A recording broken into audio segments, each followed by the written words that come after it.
Good evening, friends, followers, subscribers, and of course Easyjetsimpilot members. So sorry for the slight delay there. Had a little bit of an issue as well with the wireless adapter, which is right, we had about a minute stream earlier on, and then we were back on. But here we go. So today, Sunday evening, we've got a double whammy. We have got a look at a new electronic flight bag feature, which is quite exciting. Looking forward to showing you that.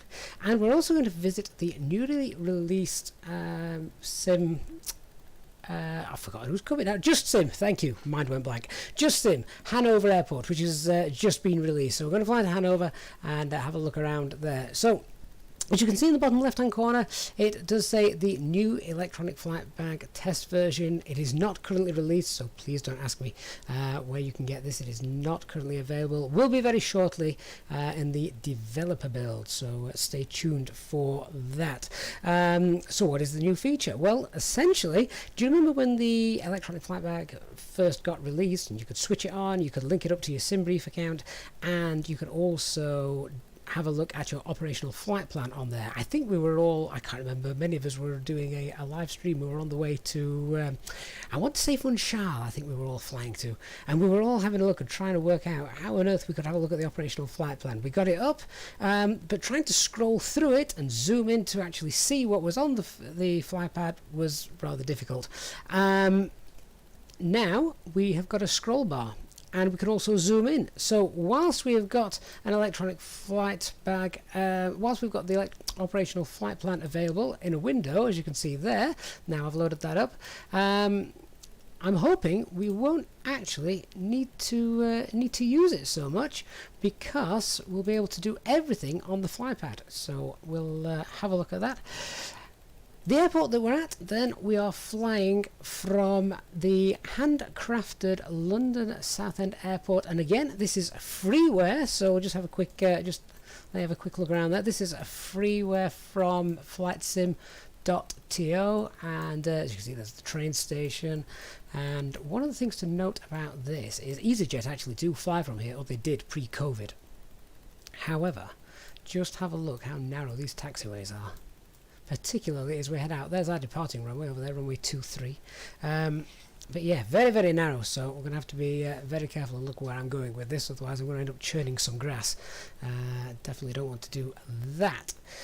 So let's get in, let's get on board, and let's start loading you guys in, shall we? So looking forward to this. And the wrapper, yeah, good point. It's going to be absolutely great for those of you that are using VR. So let's get in, let's get on board, let's have a look. So I'm going to turn this on straight away, and as you can see, I've already actually turned it on. Already got our SimBrief flight plan loaded in, and if I now go to the operational flight plan, so there it is. I've just realized, of course, you can't actually see my cursor on here. Bear with me a second, and I'll just change that so you can see what I'm pointing to. There we go.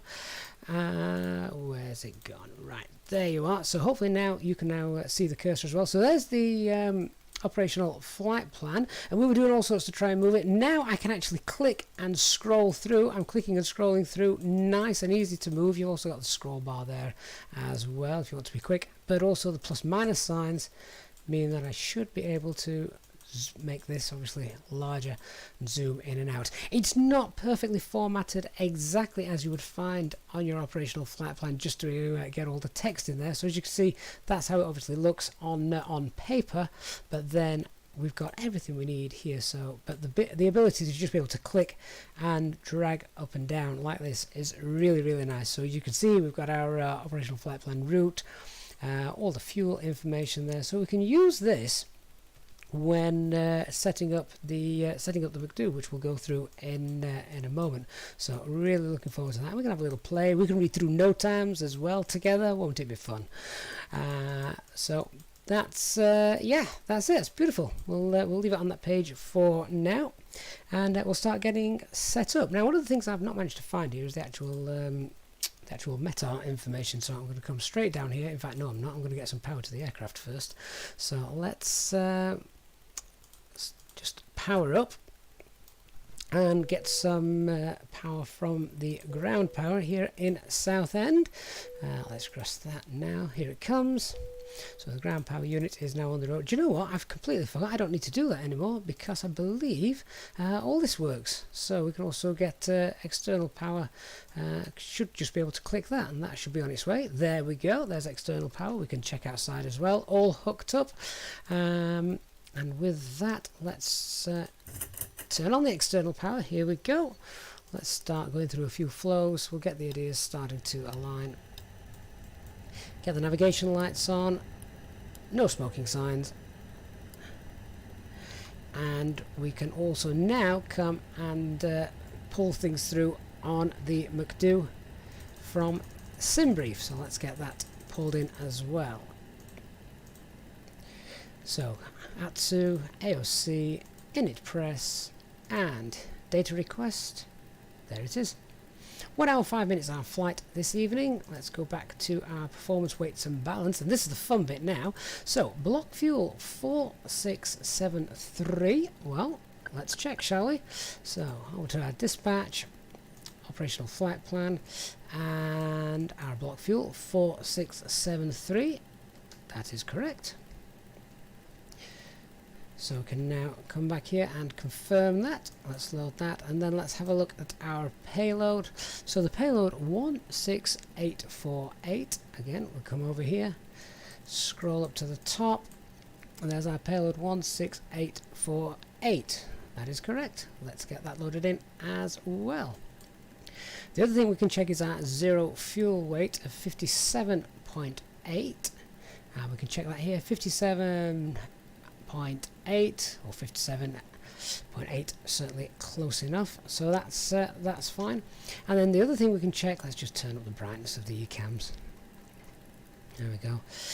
We have got 62.4, and double check here. Our takeoff weight will be 62 and 3.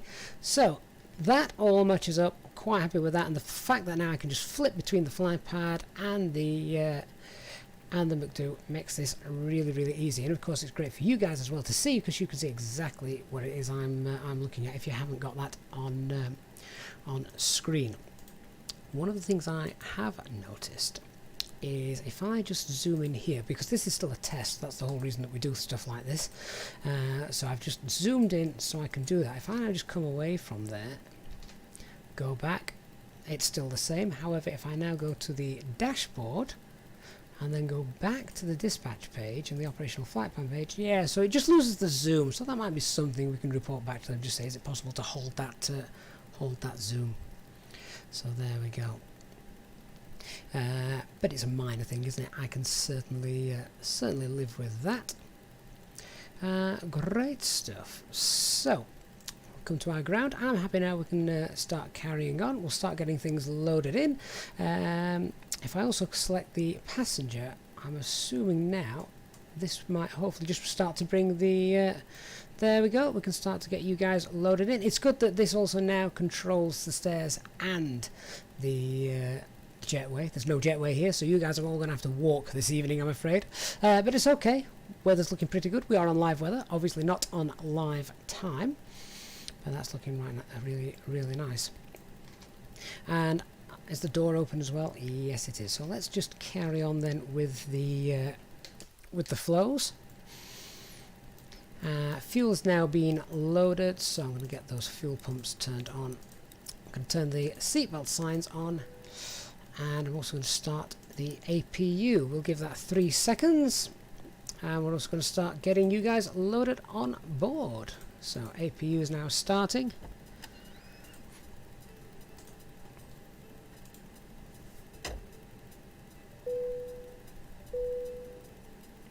Cabin crew, we're ready to start boarding the aircraft now, so you can go ahead and open the doors. Thank you. Okay, no problem. Good evening, Talia Johnson. Good to see you on board for another flight. Okay, all is looking good. Let's just come and set up the center panels then. Now, what I also need to do is grab some weather information here. I couldn't get any weather information from my usual source prior to the flight. I'm wondering if the airport may actually be shut down at the moment. So it's Echo Golf Mike Charlie here in Southend. So we'll send that off, see if that comes. Has that door just shut? Yes, I thought it had. Now, that is one of the slight issues in that the ground feature on the electronic flight bag doesn't hold the doors open quite like the Pushback helper app does. So as you've just heard, the door is closed. I'm presuming those stairs have disappeared as well, haven't they? Yes, they have. So they've not held them, unfortunately. So I'm going to reopen that door using the Pushback helper. So now that door's come back open, you can check that as well. Although to be fair, actually I might have just been able to use that. I have to remember that. Let's get the baggage loading, and we'll also get some catering in as well, so they should be starting to move. Get your baggages on board, we don't want to lose that. So that's on its way. Okay, and we can confirm all the doors are open on there. Now, has the weather information come through? Let's have a look. Messages received. Station not available. Alright, in that case, I'm going to have to go to plan B, which is essentially grab hold of the METAR from the internet. Let's see what we've got. METAR information here. Okay, so current METAR then. I'll just read this out to you. The reason, oh well, that's the reason why there's no METAR information. The airport closed at 5 o'clock. So this may not be entirely accurate. What we will need to do then is pick another main airport which is close to it. To be fair, we could probably pick London Gatwick, couldn't we? In fact, London City. London City is probably a little bit closer. So we have got METAR at London City. This is up to date, and so the QNH is 1014. QNH 1014. So yeah, Southend Airport is actually closed, but that's the beauty of simulation. So there we go. And we'll also check that our anti-skid is on. Okay, so come down to the pedestal. Everything looks good on the pedestal. We'll set the guard frequency to 121.5.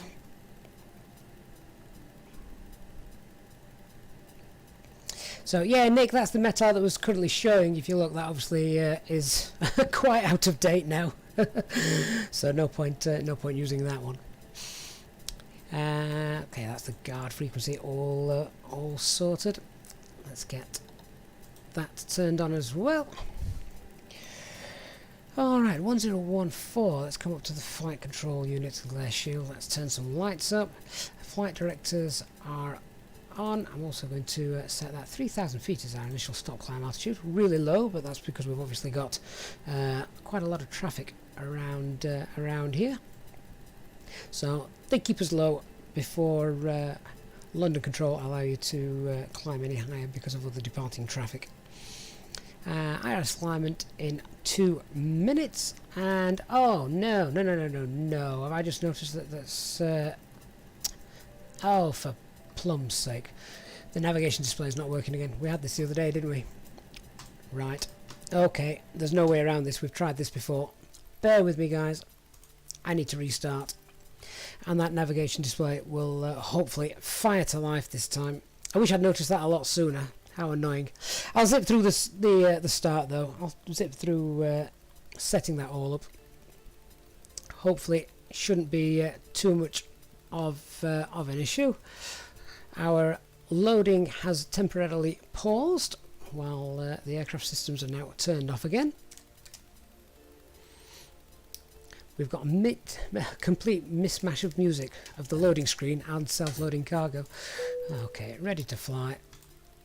Suddenly night time again as we've come back to live time.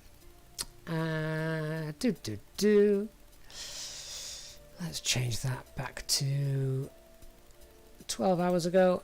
So 8:44. Put some power back on the aircraft. There we go. So let me check those screens are all loading correctly this time. There we are. Okay, so apologies, it's going to be a very quick setup so that we're not waiting for any longer. We were doing really well as well. Flight directors on 1014 on the standby when that comes in a moment. It does mean I just need to pull through the information from SimBrief again, but I've already checked it, so that's absolutely fine. Annoying when that happens. I'm going to start introducing that into my pre-flight scans, aren't I? JJ, none of your screens work. Well, as you've just seen, I've just had an issue there. I would suggest just restarting. If you know they're not working straight away, just restart as I've just done. It's working fine now. The other thing I would do, of course, is make sure you've got nothing else in the community folder that could potentially be interfering with that. Okay, let's get these weights loaded. We know that they are correct, so load the fuel. Just checking our weight is there. Did we get the fuel loaded? Yeah, let's get the passenger payload in. There we go, that's correct. I also need to come back, turn back on the RPTG.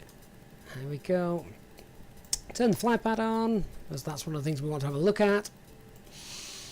Yeah, Paul, you're right. It's just the updates, they mess things up, unfortunately. Nothing we can do about it, of course. Our assignment 7 minutes, that's no problem. I'm going to turn off the first officer's screens. Okay, so other than that, I think this is more or less where we were. Let's just check, has my company name held? Yes, it has, so we can link that, and we're essentially almost exactly where we were. Let's pop the ground on, let's just pull that. Oh, right, let's get our door open. Will that door hold? Doors open, passengers are coming back on board, fantastic. And of course the baggage and catering, is that loading as well? Oh, here they go, deja vu. Okay. Alright, so we're back to where we were. Essentially, everything's been loaded in. You guys are coming on, and I just want to go and complete the flows of the overhead. Passenger signs, no smoking. Emergency exit signs are armed. Let's get those done. We'll pretend we've done the fire checks. We didn't actually do those last time, but never mind. APU starting. 1, 2, 3, and go. JJ, if you're having issues, I would definitely... I don't know which version you've got, my friend. If you've got the stable version, that will not work. You need either the developer version or the custom version, and that will get you working. 1014, 1014, and we're all set. Okay, let's carry on, shall we? So, aircraft status. Yeah, we've got a nice current AirAC cycle. That is fine. Let's come on to our init A and let's pull that in. So, init request. Uplink in progress. Okay, so our alternate for today. Just clear the not in database selection. There we go.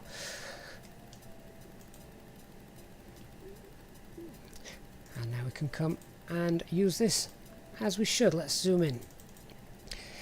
So the alternate Echo Delta Delta Fox. Let's get that popped in. Echo Delta Delta Fox. There's our fly-by-wire test number, not in database. Shall we try again? Echo Delta Delta Fox. There we go. Cost index of 34, 370 minus 52. And so, minus 54, 370 minus 54. So we can change that. Minus 54. And the tropopause has got to 30,700 feet. Tropo 31, I'll call it 31200. So 31200. There we go.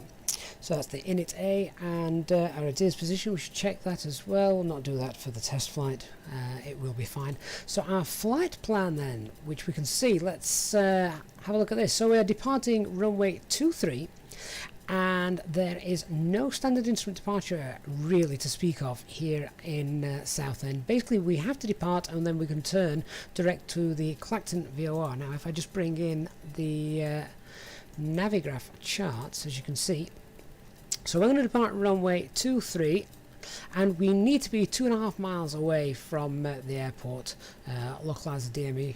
2.5 miles before we make any turns. We also need to be above 1,500 feet. So we can basically depart. We'll then make a left-hand turn to come up to the Clacton VOR, and as you can see there, we want to cross the first point here at 3,000 feet. Not so much of an issue tonight as we're not on VATSIM, no air traffic control, anything like that, but that's why 3,000 feet is our stop climb altitude, and that's about it. So let's go ahead and carry on with that. So departure there, runway 23. Now look at the length of the runway. Very, very short runway. It's even shorter than Gibraltar here in Southend. So it will be flaps 3 toga for our departure. So the departure is via Clacton, as you can see there. So let's get that inserted.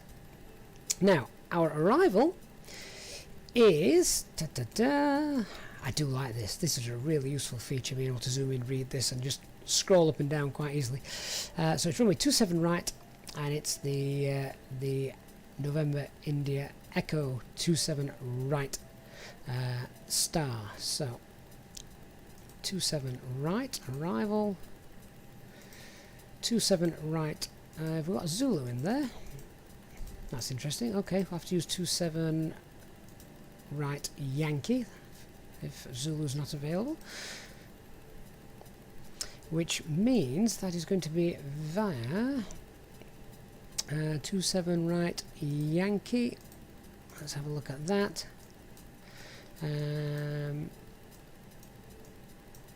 So the initial approach fix is Seal. Let's pop that in. It's still using the November India Echo, or I thought it would be. That's interesting. Why is that not available? Yeah.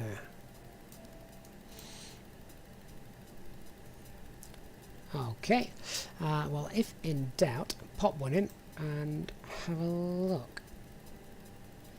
So let's have a look and see if we can use which ones are available. Okay, if at first you don't succeed, try again. Let's pop that in via November India Echo, insert, and then I'm going to just have a look and see how that looks on the navigation display, or I will do in 2 minutes time. Yeah, so I'm not sure. Have we got another standard arrival? In fact, I'll tell you what I should need to do. Let me open up. Let's have a look at our approaches. So arrival is November India Echo. Oh, there's a person there. That just caught my eye as I was looking. 27 right Yankee, ILS 27 right Yankee, via the November India Echo. Let's have a look.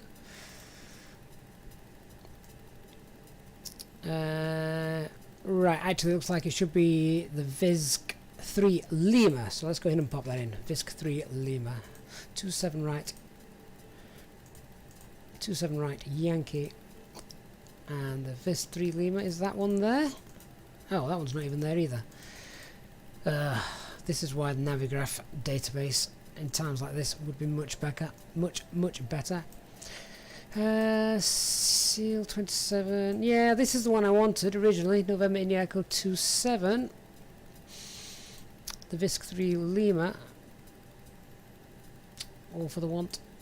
OBAT 3 Lima as well. Would that one work? None of those actually look like they should be in there. 27 right. Okay, let's try again.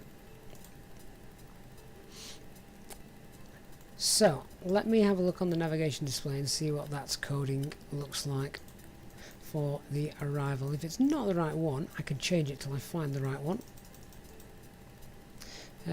So let's just go to our flight plan. That's all looking fine. That's all looking fine. That looks absolutely blooming crazy. So it's not that one. So flight plan. Erase that. Let's have a look and pop the next one in. 27 right. Do you know what?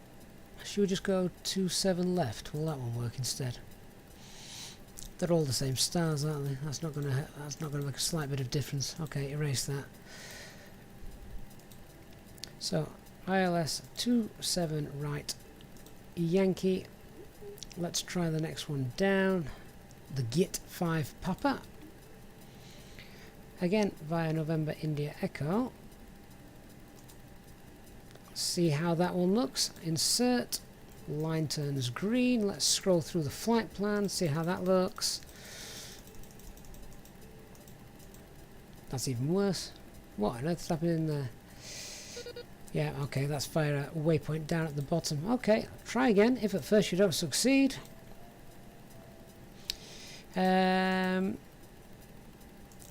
Next one. Insert. That one actually looked a little bit better. Not perfect. Oh. Good lord. Do you know what? We could just... We're only doing a test flight. We could probably just vector ourselves in. But the fact that half the stars are missing for this approach really, really doesn't help. I'll try one more. Try one more. No, that doesn't look right. Is that one any better? No. Tell you what, can we just go no veers? What will that do?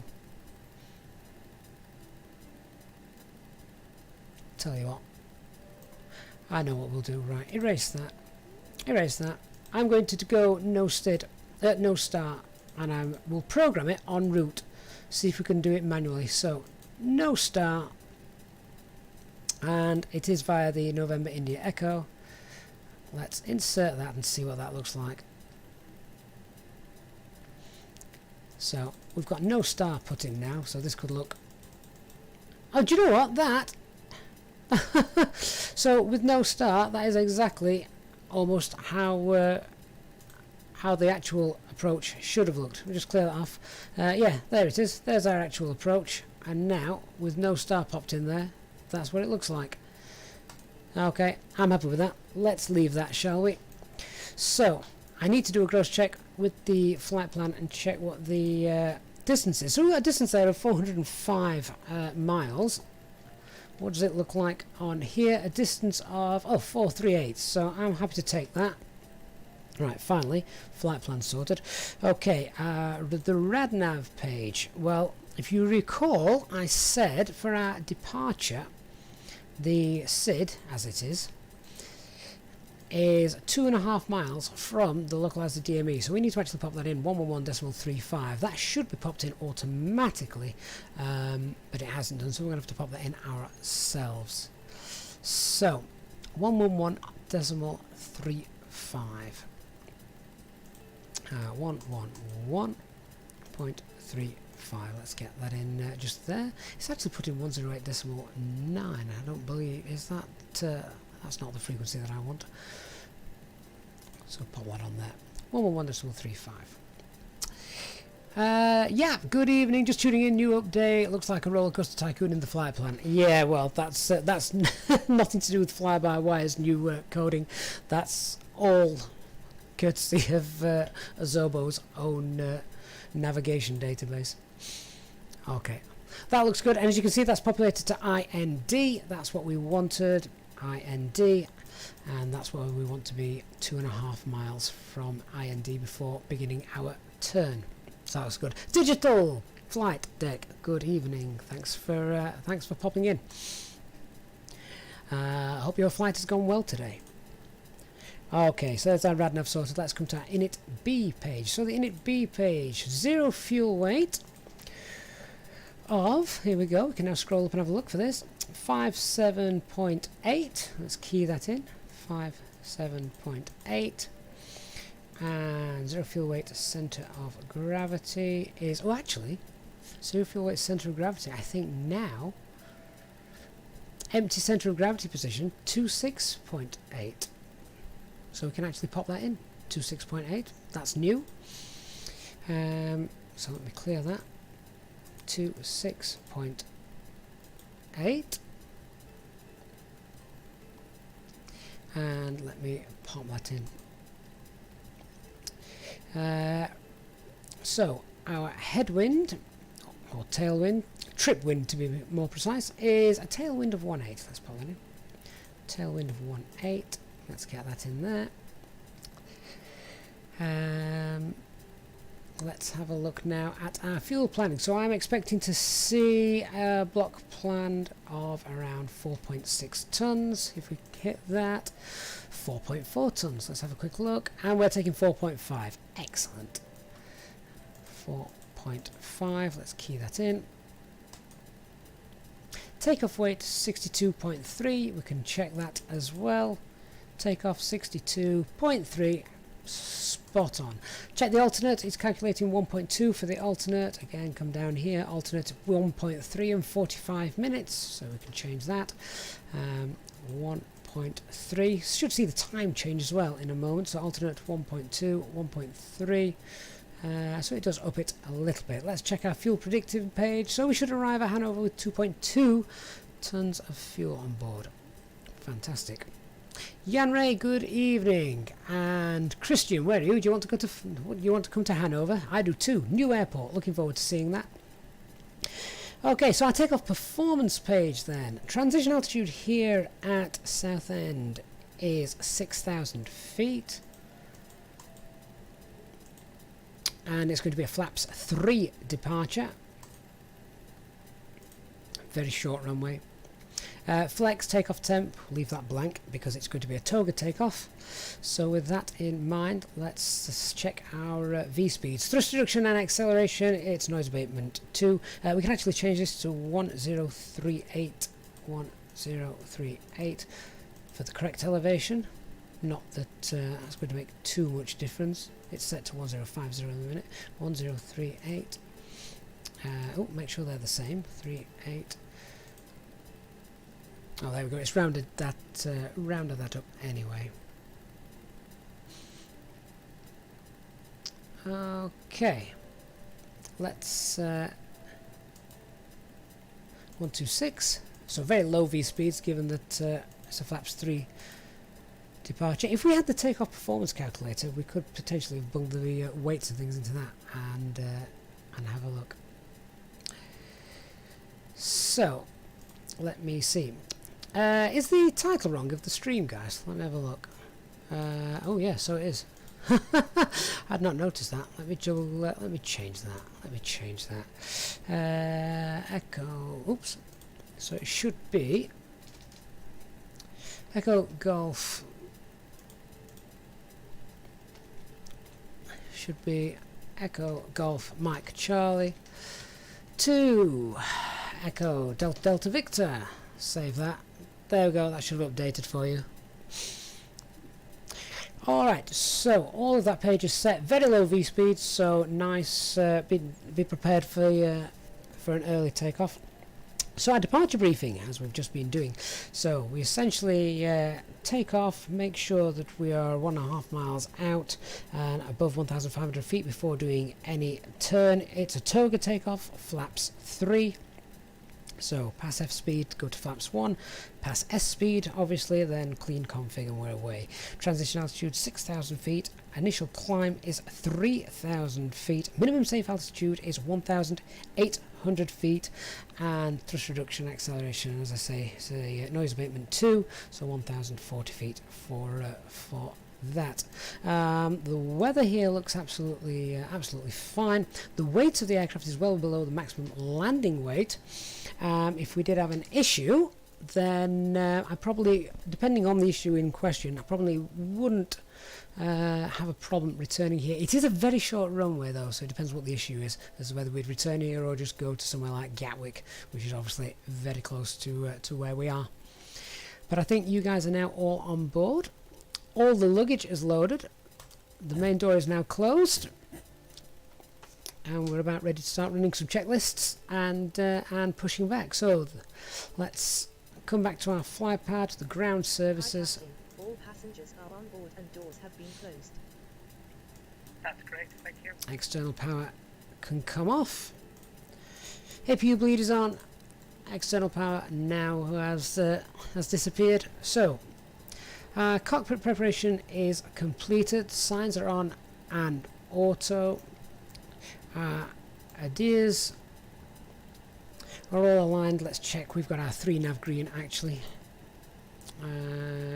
Data, IRS, 3 nav green. Fuel quantity is loaded and checked and balanced.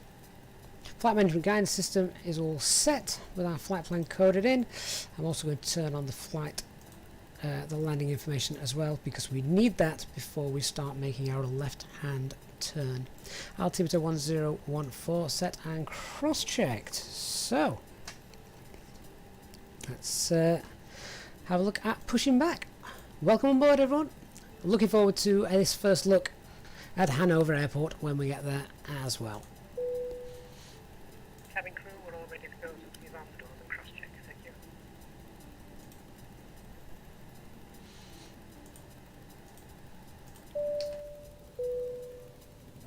Ladies and gentlemen, hello from the flight deck. My name is Gavin and I'm your captain today, and I'd like to welcome you on board this Easyjet-EDDV aircraft.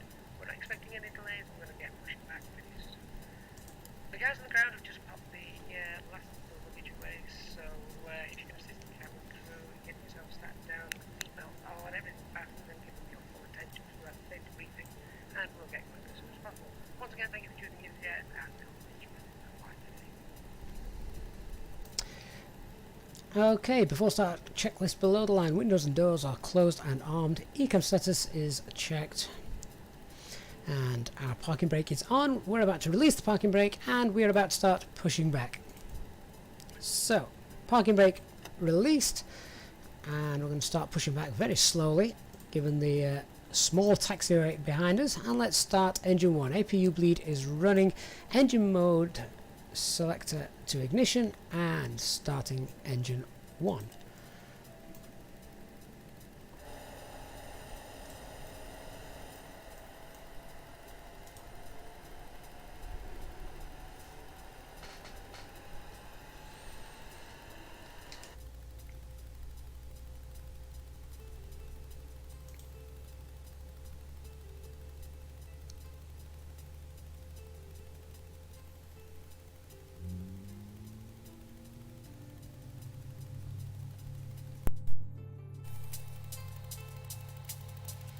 Ladies and gentlemen and channel members, on behalf of the crew I ask that you please direct your attention to the monitors as we review the emergency procedures. There are 6 emergency exits on this A320neo. Please take a minute to locate the one closest to you and note that it may be behind you. Count the number of rows to the exit. Should the cabin experience pressure loss, stay calm and listen for instructions from the cabin crew. Oxygen masks will drop down from above your seat. Place the mask over your mouth and nose like this, and pull the strap to tighten it. If you are traveling with children, make sure you put your own mask on first before helping others. In the unlikely event of an emergency landing and evacuation, leave your carry-on luggage and items behind. Life rafts are located below your seats, and emergency lighting in the floors will lead you to the closest exit. We ask that you make sure that all carry-on luggage is stowed away safely during the flight. While we wait for takeoff, please take a moment to review the safety procedures on the card in the pocket in front of you. Electronic device must now be switched off or turned to airplane mode until we instruct you that it is again safe to use them. Our cabin service will commence once we are in flight. If you are a frequent flyer with us, you can now join the channel as a member and obtain extra perks to make your journey with us more enjoyable. Thank you for your attention, and we hope you enjoy the flight. Okay, so that's the cabin crew doing their thing. They'll be around with their drinks trolley earlier, so get yourselves all settled in. So I'm just waiting for engine 2 now to start spooling up and stabilise.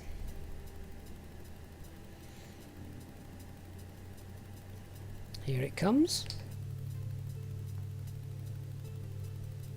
And again, this airport is a free airport from flightsim.to, so go ahead and grab yourselves that lovely looking airport. We're going to have to land here at some point. Very short runway, very short runway. Shorter than Gibraltar. The only difference between this and Gibraltar, of course, is that if you overrun the runway or don't quite make it, you won't be in the Mediterranean.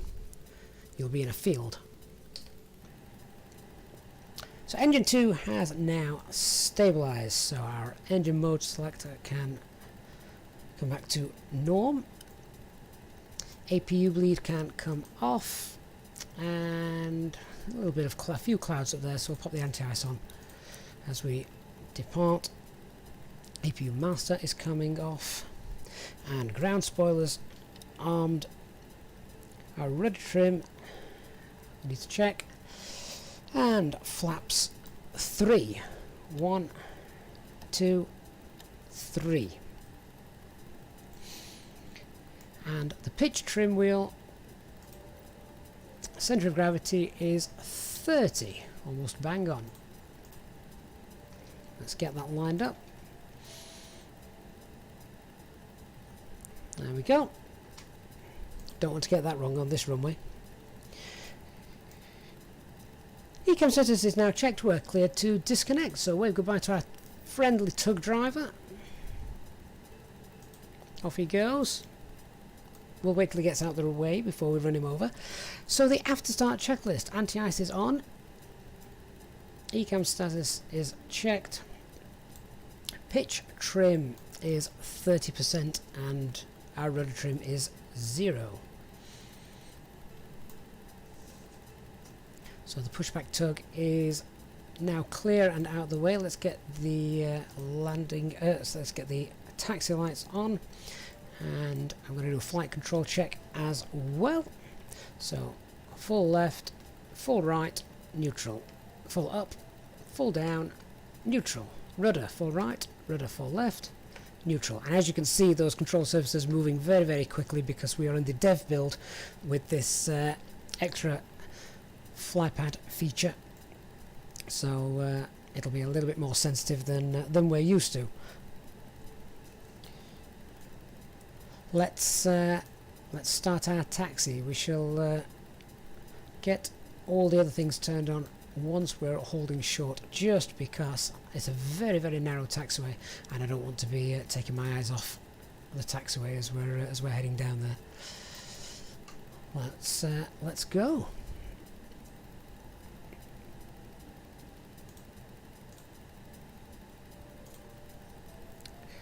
So I hope you've all had a wonderful weekend. Back to work tomorrow, which for most of you means back at home in front of a computer.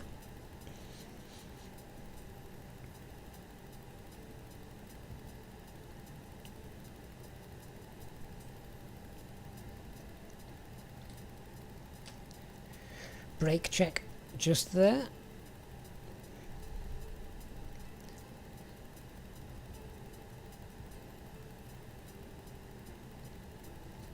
RB26 does everything, flying first class. You're not with us then.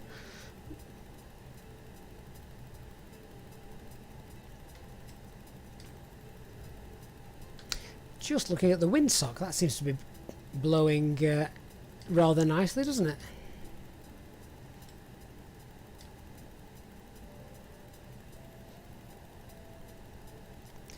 Make sure we're staying right on this yellow taxiway line. No drifting left or right of that on this runway, on this taxiway rather.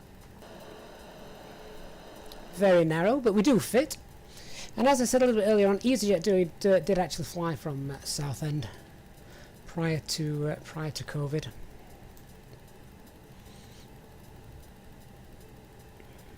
JHOG work. Okay, for those of you that aren't retired, work. Runway ahead. So let's hold our position just here on Alpha 1. There we go. Look at that, there's the fence to keep people out. Okay, let's continue to configure. So we'll get the terrain radar on for takeoff. Let's get the weather radar on as well. Let's get our auto brake to max. We'll ding our cabin crew. check TO config, and quickly running in our departure briefing. So it's takeoff, runway heading 2.5 miles away before making a left turn, making sure of course we're above 1,500 feet, which we should be by that point, and then it's a left hand turn to Clacton. Initial stop altitude is 3,000 feet, but in reality we're probably going to climb higher than that, so I'm not too concerned about breaking that altitude for now. That's just the initial stop altitude that air traffic control would give you before clearing you higher. Noise abatement 2 departure, and it's a Toga flaps 3 departure due to the short runway. So before takeoff checklist to the line, flight controls have been checked. We've just completed our briefing. Flap setting is config 3, FMA and takeoff data 121 blue, 126 magenta, so very low V speeds. Climb nav blue, 3,000 feet blue, 1 FD2, and it is a Toga takeoff. Okay. Nick, I shouldn't have turned off the weather radar. No, I've turned it on, but I've got the ground radar on. That's why it's not showing just there. Okay, and on to the next checklist. So check the wheel temperatures. Nothing wrong with those. Let's check our approach path. Nothing coming in. Let's get the lights turned on. So strobe lights, nose wheel turn lights, takeoff lights, and of course landing lights. Transponder on and TCAS TARA tilt above. And before takeoff checklist below the line, cabin is secured for takeoff. We've got the ECAM message and engine mode select norm, TCAS TARA tilt above. We'll turn the packs off and anti-ice is on.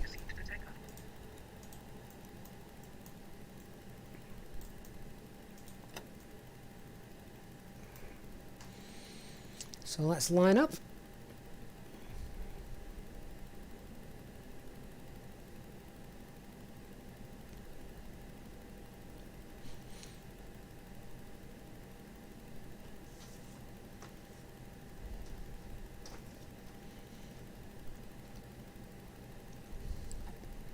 So remember guys, for a flaps 3 departure, takeoff flaps 3, once passing F speed, we go straight to flaps 2. We skip flaps 1, you go straight up to, sorry, you go straight to flaps 1, you skip flaps 2, go straight to flaps 1.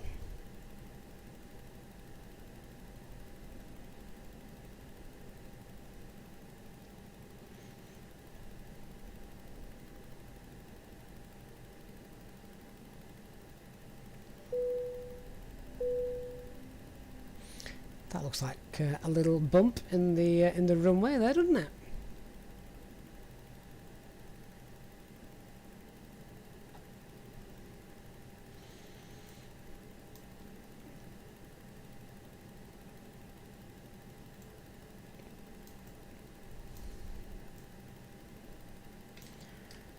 Okay, so all is looking good. Final checks completed, and let's go.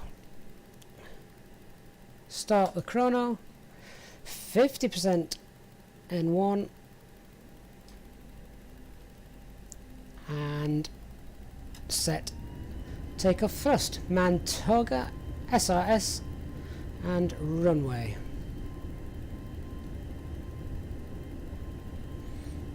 That looked a little bit bumpy, didn't it?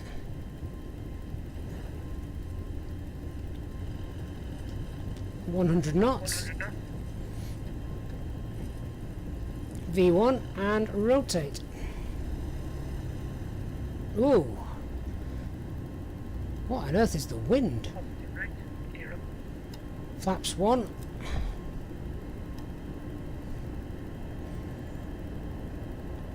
.15 knot crosswind.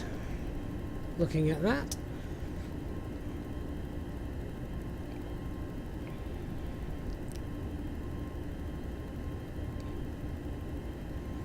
And there's the drag from flaps 1, which we know from the simulator.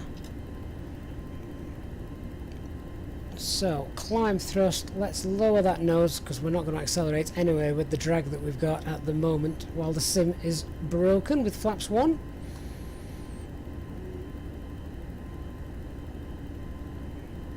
Starting to accelerate a little better now.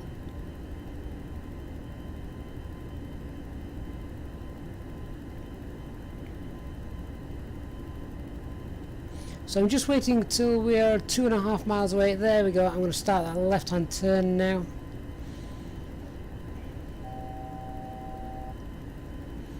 And I can lower that nose to hit 3,000 feet.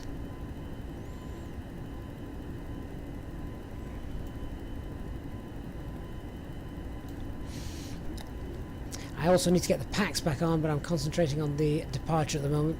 That's where the pilot monitoring would do that for me, but he's not here. In fact, that's a steady turn. Let's get those on now.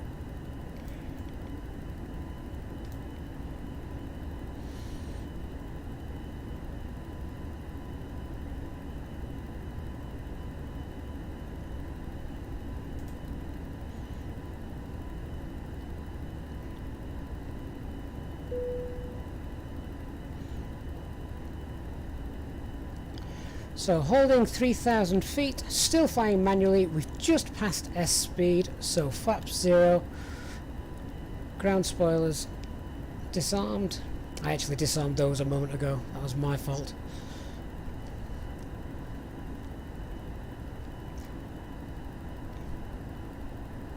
Aircraft now climbing to 250 knots, or accelerating to 250 knots, engines rolling back to hold 250 knots. And we're just coming in line now to intercept that routing for Clacton.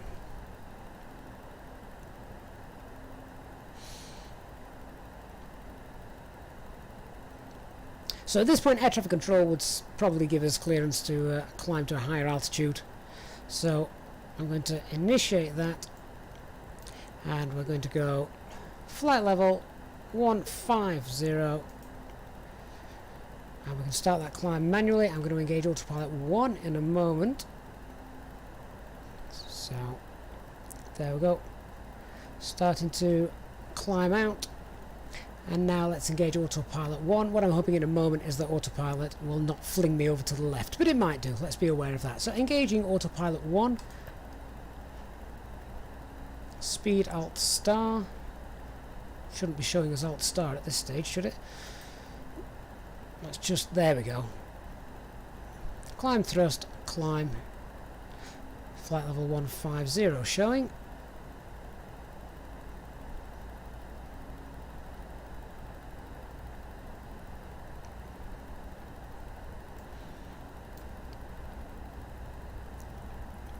Turn the brightness up of the primary flight display just so you guys can see that a little better.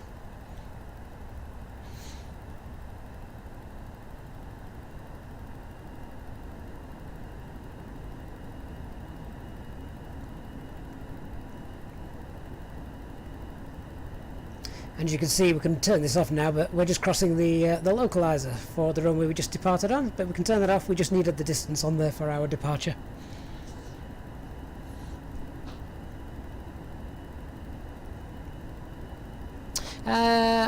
Bravation is the takeoff calculator. Not just yet. Not just yet. That will be coming, but just needs a little bit more work, I'm afraid, at the moment.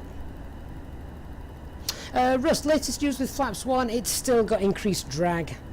Fly-by-wire guys are working on that though.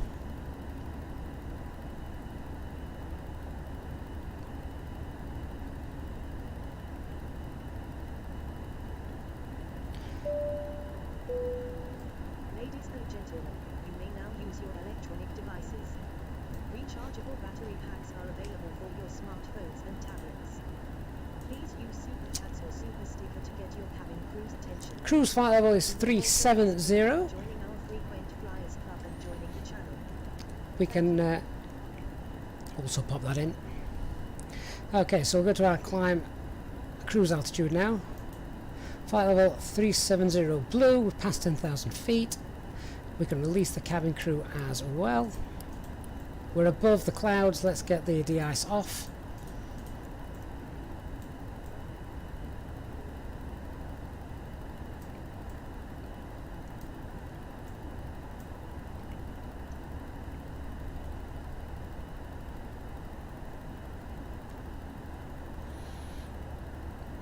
And we'll just watch her all the way to hopefully a nice steady climb.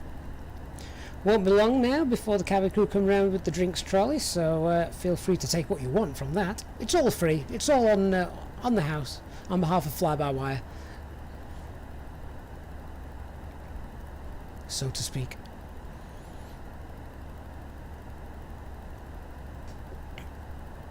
"10 miles from the Clacton VOR.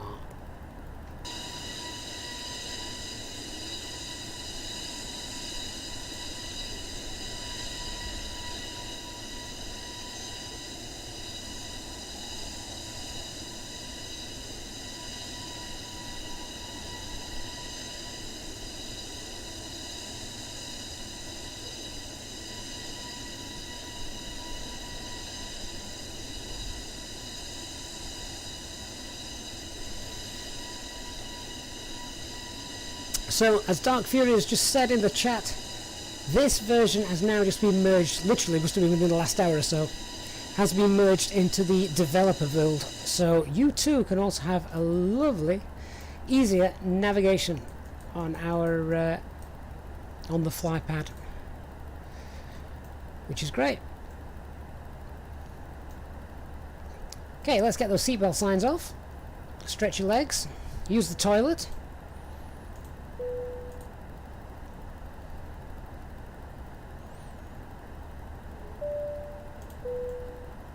Ladies and gentlemen, the captain has turned off the seatbelt sign, so you are free to move about the cabin. However, please note that we do recommend you fasten your seatbelts at all times when you are seated in case of turbulence. Thank you. Mark, where's your QNH stuck on 2992? Shouldn't be stuck. That is standard pressure, but you should be able to turn it either down here on your standby instrument and of course up here as well when you're not in standard pressure. There is a chance, of course, that if you are not using live weather, then it will always show 2992 when pressing the B button on your keyboard. Yeah, you can change the squawk code. Yeah, I'll show you how. In fact, what's our flight number? Flight number 5167. We can pop that in. Not that it makes a difference here at the moment, but you need to press the clear button. So press the clear button. 5167. There you go. 370 is the cruise, 390 is the optimum. That's fine. Let's get airport on the AFIS.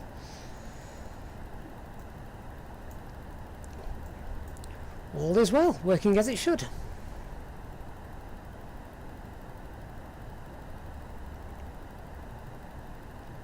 So not a very long flight. In fact, the time en route for this flight, 1 hour 5 minutes. So we'll be on the ground in less than an hour, all being well. Well, the great thing about this, of course, is if we continue to scroll through, if I don't want to scroll through slowly, I'm going to use my lovely scroll bar down here. Let's have a look at the winds. So, that's our routing out across the North Sea, over Amsterdam. These are our alternate airports.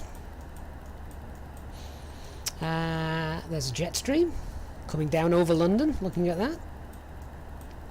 But it looks like we've got no real weather to be concerned with. There's our profile, top of climb.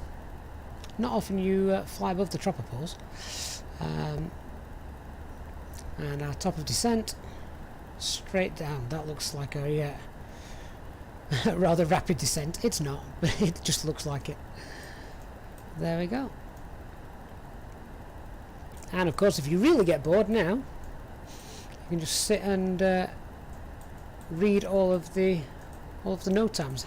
How far in can you zoom in. Oh, that's quite far. So let's have a look. This is the destination airport when this was created. Wind 2605, few clouds, 2,000 feet, scattered 3,000 feet, 1009. Of course, this may change. Oh, potential to be gusting by the time we get there. Actually, no, that time will have passed, I think, so should be all right. Those winds may have dropped. And of course you can check this if you now go to the dashboard. This should update. Oh yeah, look at that. 1009, and wind's still nice and light. And what you can obviously do, as you've been able to do for a while, is zoom in and see the progress of the flight on here as well.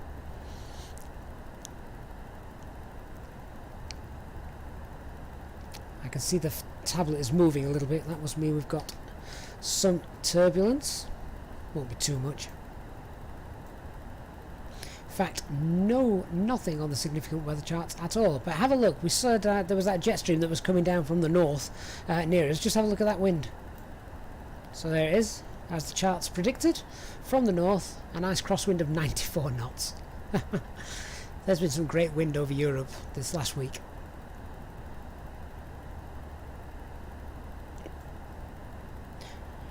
Okay, so whilst we're now on the climb stage, do us a favour if you haven't already. We've got 200 viewers. That's amazing. Thank you very much. 200 viewers. If you can do me a favour and hit the like button whilst you're here, that would be really, really kind of you. Free, of course. And it just helps with our YouTube rankings. So if you don't mind hitting that like button, I'll tell you what, you guys hit the like button, and whilst you're doing that, we'll send the cabin crew around. Ladies and gentlemen, we are about to serve a selection of alcoholic drinks. Please make sure your tray table is in the down position and clear any items from the aisle. If you would like to upgrade to premium brands, super stickers and super chats are available. If you are a frequent flyer with us, you can now join the channel as a member and get extra perks to make your journey with us more enjoyable. Thank you.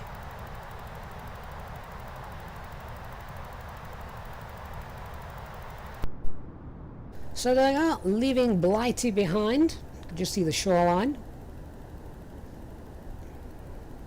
And we shall be entering Dutch airspace pretty soon. I think it's at Redfer, one of the waypoints.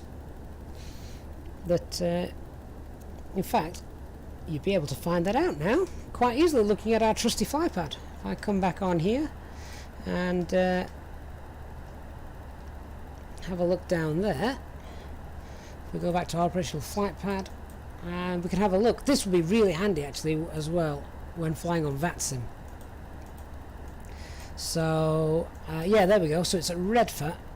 The boundary there for Amsterdam Flight Information Region is just there at Redfer. So that's quite neat.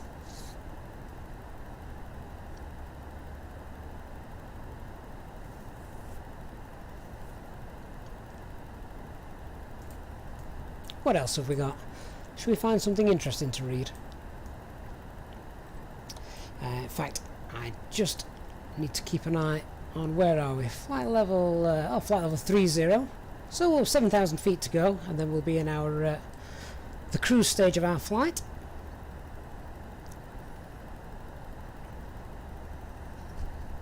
Digital, yeah, we're always convinced that's HD that just comes on and does it for good measure.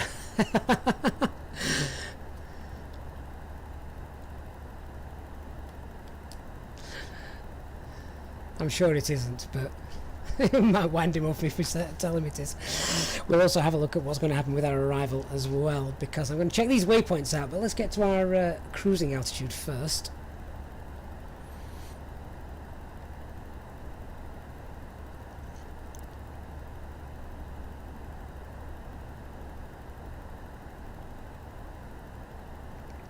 Is there a bug with the weather not showing up on the navigation display?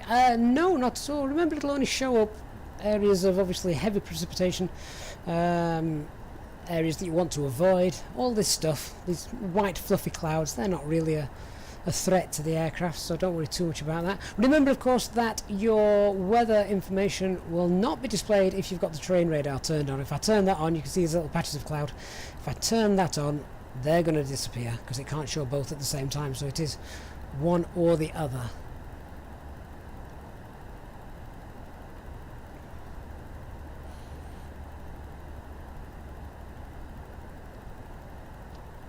Talia, if we're having an IV, I don't want caffeine in it. I want something far better than that.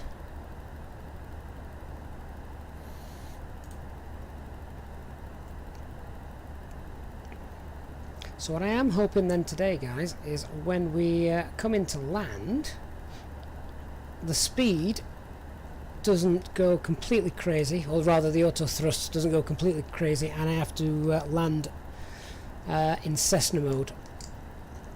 I was chatting with HD about that. That was a bug, by the way.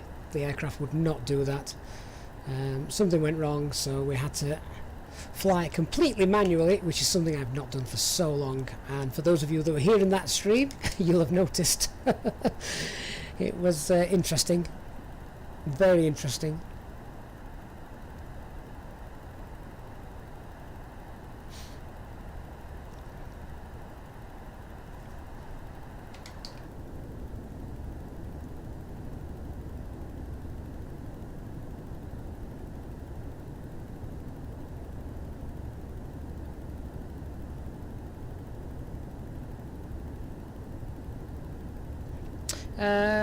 Once Canadian, can you briefly look over to the right past the first officer seat just to show the VC, just to show what the virtual cockpit looks like? Is that what we're after? I think we can do that. Hang on.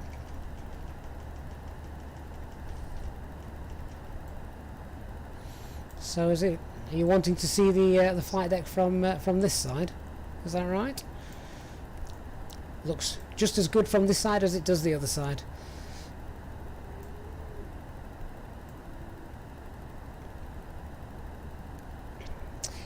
There's the little microphone there for making the PA announcements.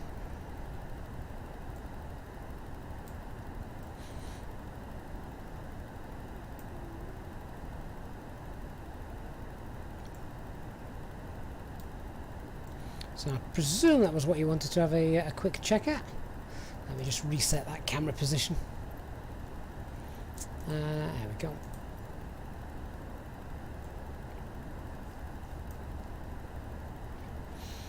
Coming up on flight level 360, so nearly at our cruise.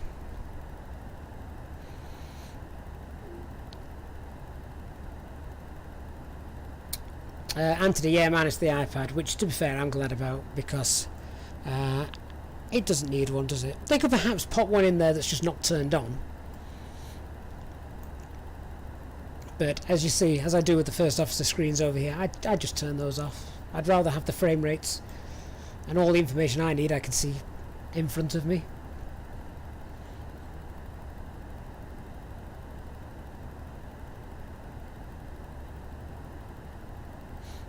The displays aren't inactive. No. I've just turned them off. I can turn them back on if you want.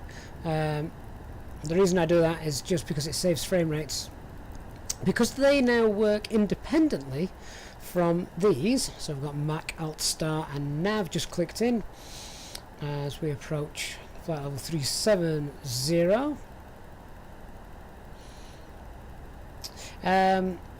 Yeah, they work independently, so I can set the range here different. I can set the mode different, as you can see, which you can't do in the default aircraft. That's fly-by-wire's coding that's done that. But doing that is draining more power on your PC. So, as they work independently, I just turn those off, and saves your frame rates.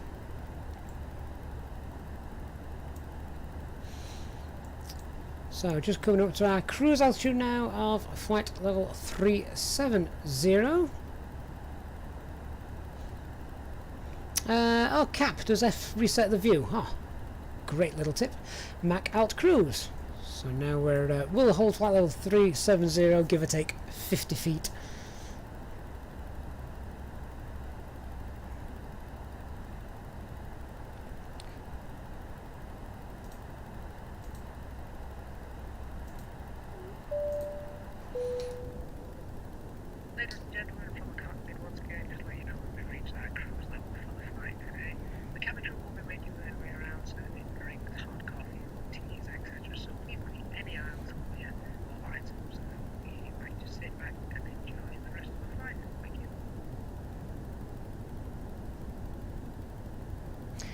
Alright, so as the man says, sit back, relax, enjoy the rest of the flight. That is, of course, until we need to start doing our approach briefing, which actually isn't that long ago.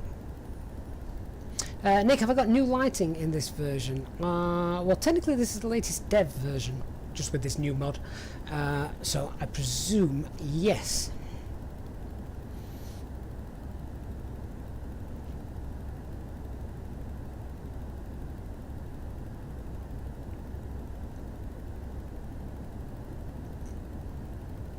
Jussie, you want the MCDU to be separate as well? I'm quite happy. I just want a MCDU that's bulletproof and doesn't do anything daft.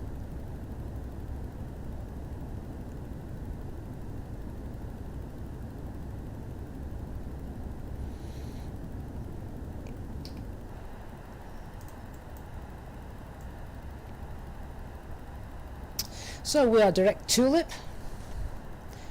No prizes for where that waypoint is.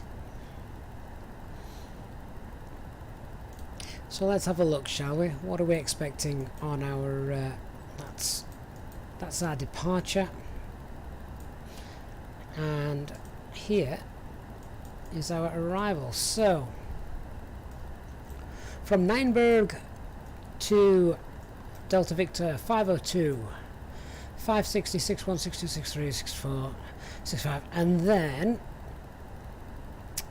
I believe the air traffic control, if they were around, would then give us vectors to come in and line up with Xavier, our final approach fix. So what we're going to do now is have a look and see what lines up. So this is taking us a little bit strange, as you can see. So it's got us coming in via Nienburg, which is correct, but from there we should go Delta Victor 502, and it's not doing. I think it's taking us direct to Seal. Yes, it does look. So that's not quite accurate. And then it's taking us via INSAG. I don't even know what that is. Ha! That's the simulator having a laugh. But Xavier is the one that I want. I'm the one that I want. You are the one I want.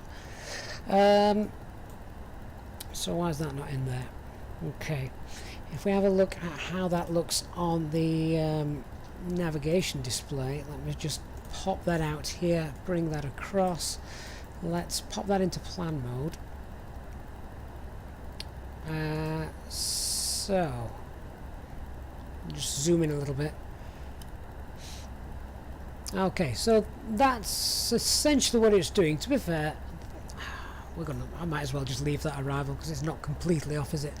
There's a waypoint there called INSAB, which isn't anywhere to be seen on these charts.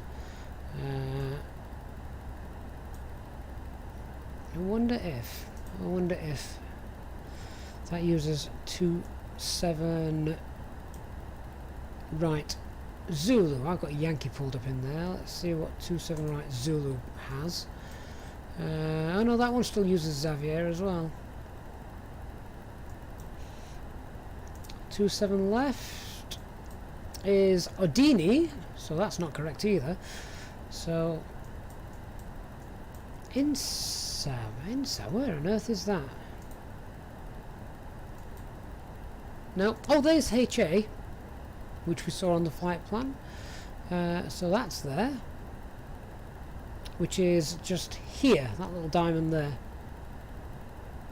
So Xavier appears to be missing. I wonder if I can put that in. So Xavier should be just before, I'm guessing, INSAB, looking at that. Should we try and put it in? See what happens. Let's see. So from here, let's try and pop in. Oh, I can't. It's part of the star. It's hard coded in. Oh, I can't do anything. All right. Well, technically, that approach doesn't look too terrible, does it? Doesn't look too bad at all. But in terms of our descent information.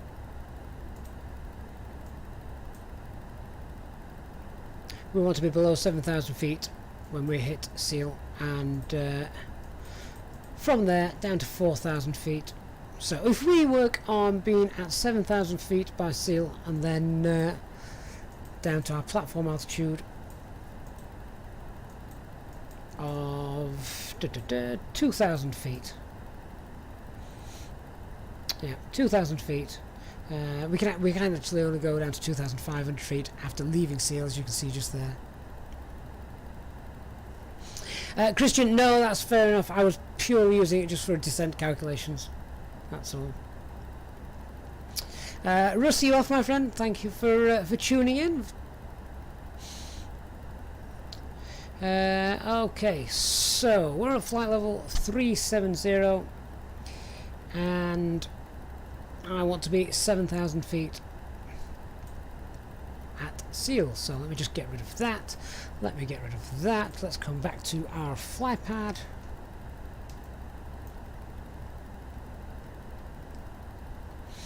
And we can have a little look at our performance, can't we? So sync that. We want to be at 7,000 feet.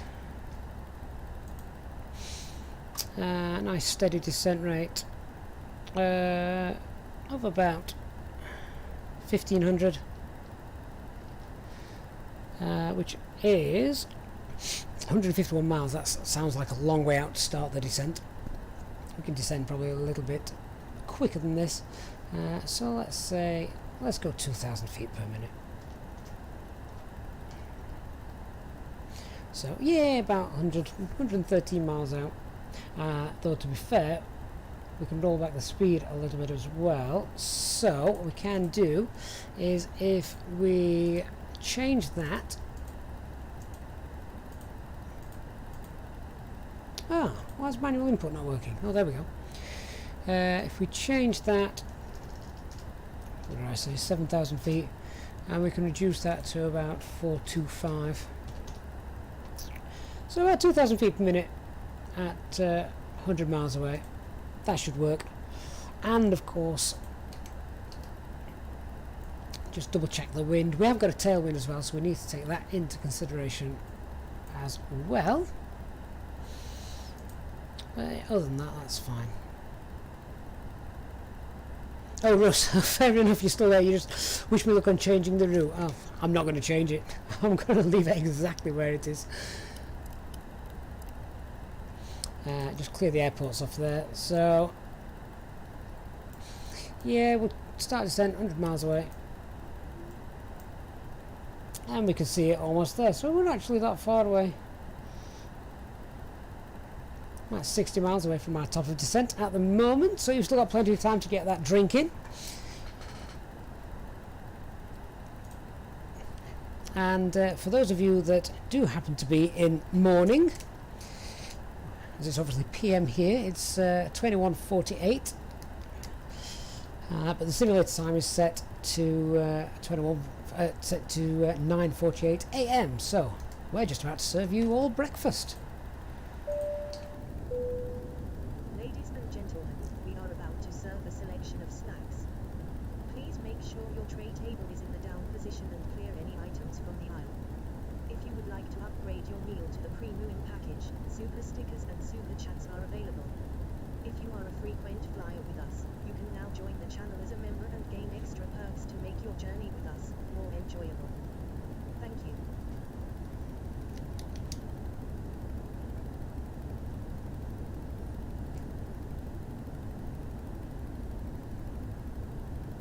Fluffy white clouds, no turbulence expected in that descent.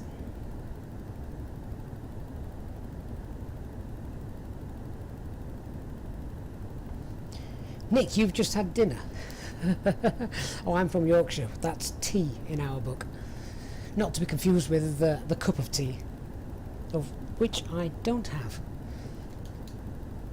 This time of night I'm not calling on the tea lady. I want something much stronger than tea. So we all had a good weekend, guys. We just sit and chat whilst we're in the cruise. Hope everyone has had Had a productive weekend or a relaxing weekend, whichever you prefer.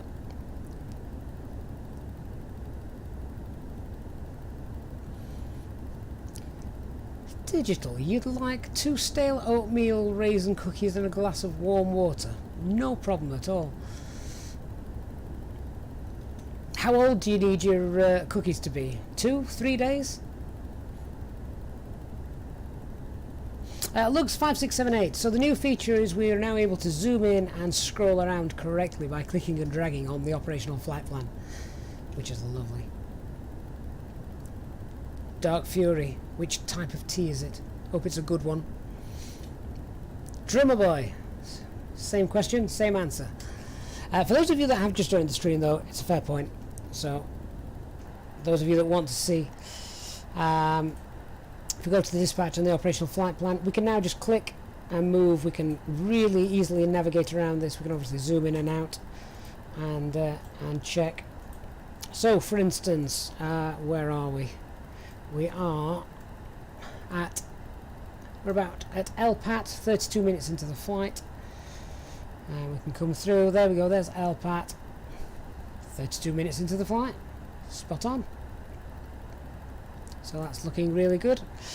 And we can also, if we're really bored in the long haul and you'd like something to read, there are all our winds aloft. There's the ATC flight plan and weather information.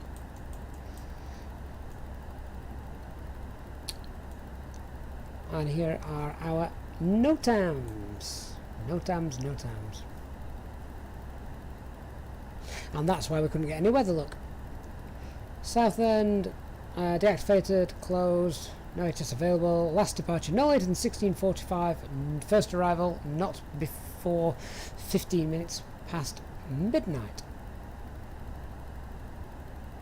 And I bet now if you go through here, there's absolutely loads regarding COVID.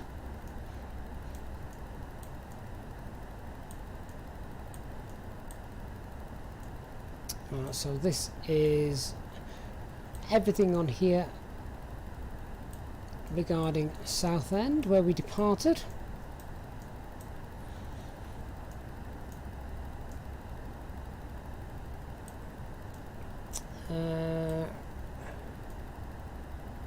Runway 5625 closed. This is at Hannover now. So the fun is still to come, guys. We've obviously got the arrival at Hannover, and Hannover is a new airport, new released by Just Sim. So looking forward to having a look at that.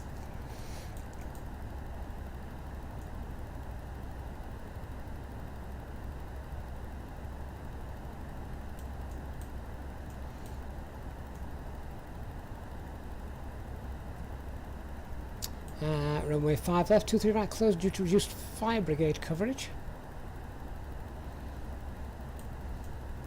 Presumably, again, because of COVID.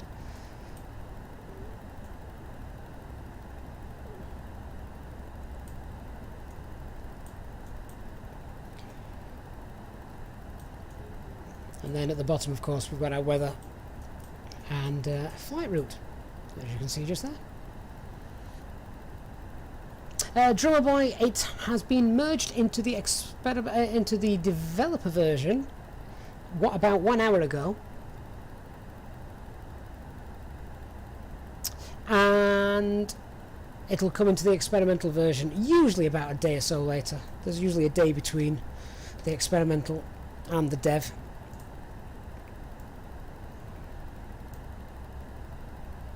So we're not far away now from starting our top of descent.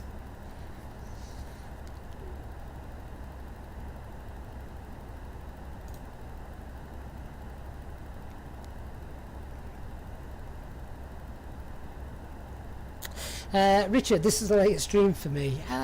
To be fair, I normally start about, if I can get a late stream in, it's normally about 8 PM here in the UK, finish for around 10:30, so we're probably about on time for that, to be fair.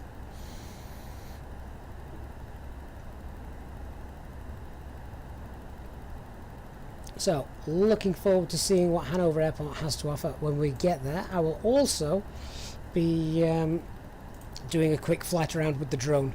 Alright, so we need to get ready for our descent. Let's get some information regarding our weather. So we'll get the weather request, get that sent, we'll get that printed off, we'll get the weather information entered all in, and then we'll also have a look at a few other things. Whilst I'm waiting for that, we need to double check a couple of things. So we are landing 27 right. Just need to double check that now. Flight plan, yeah, 27 right. 27 right Yankee, because Zulu wasn't in there. 27 right Yankee, there it is. So our platform altitude is 2,000 feet. Our minimum safe altitude is 2,800 feet. Transition altitude is 5,000 feet. And the minimum descent altitude is wrong chart. ILS Yankee, there we go. Weather's not bad enough to need a Cat 2 or 3 approach. 369. And our missed approach procedure. Straight ahead, and after passing 600 feet, whichever is later, to these distances, so we're going to get those coded in as well. The Hannover VOR, which is Hotel Alpha Delta. We would need to turn right, maximum 185 knots, so stay in flaps 1 config on a heading of 356 to 3,000 feet max. Elevation of our runway is 169. And we'll get the QNH in a moment. So let's that weather should have now come through. Let's go to our ATSU AOC menu, weather's received, METAR, clear that and print. So that'll be coming up now.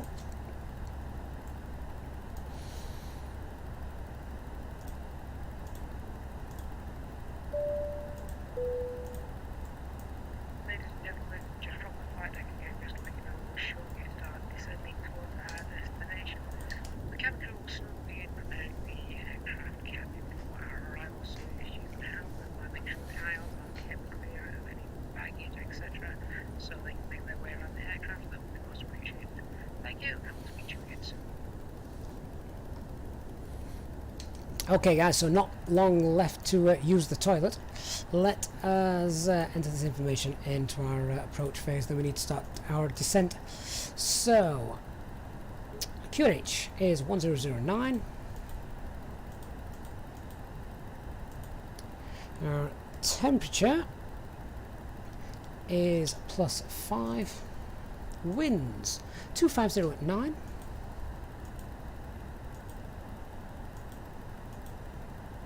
Transition altitude is 5,000 feet.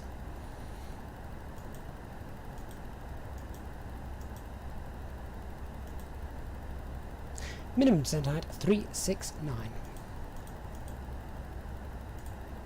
There we go.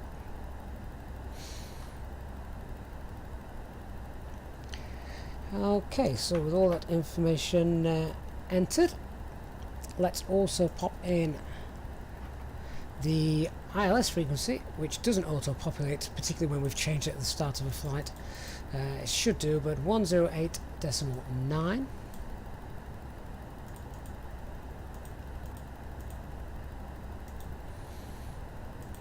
There it is. And the VOR we needed in case of a missed approach, the Hannover, which is Hotel Alpha Delta.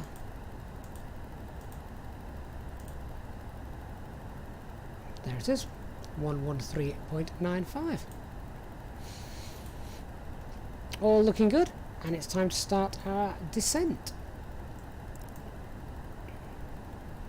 So we're descending down to 7,000, flight level 070, and a descent rate of around 2,000 feet per minute.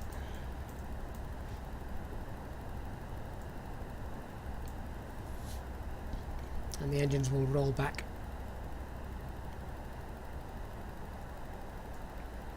And down we go.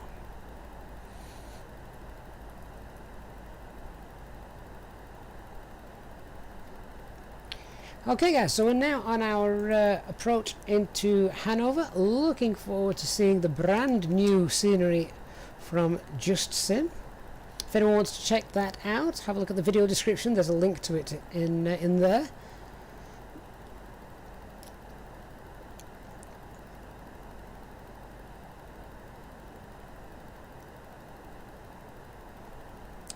And there's a decent layer of clouds as well that will be going down, so we'll get anti-ice on as well before we do that.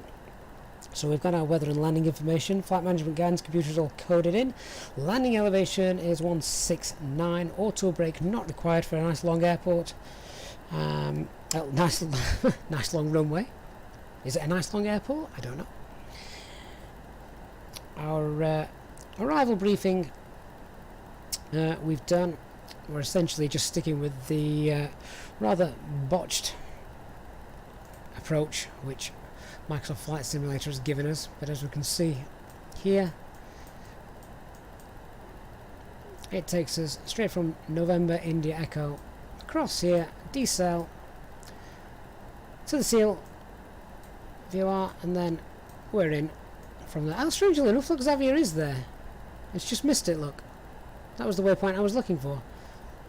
How strange.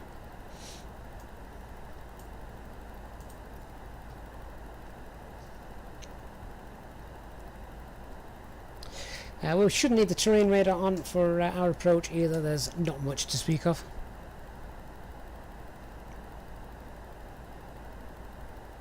Russ, why did I lock the max speed? Basically, I'm just trying to hold around 270 knots. If I could do it with speed for the descent, I would, but I can't switch to knots because that's a sim bug. As soon as I pass to flight level 2, I don't know if it's 25, 26 or 270, I can lock it to 270 knots, and that usually works.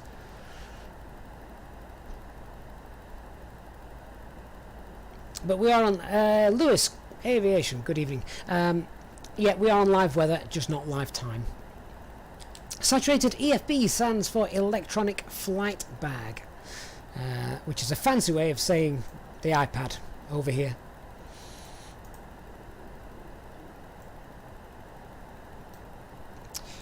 So we can get the standby instrument set to our crew, local QNH 1009.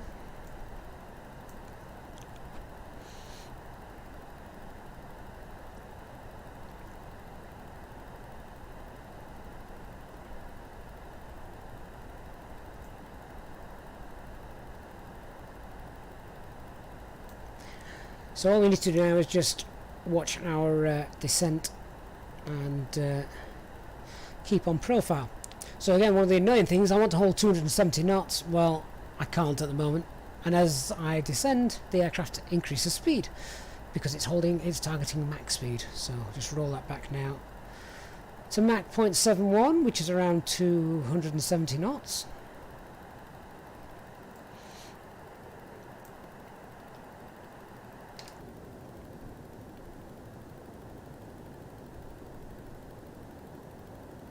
Fitzy, good evening. You're here for the good bit. You're here for the descent, the approach, and a first look at Hannover Airport from Just Sim.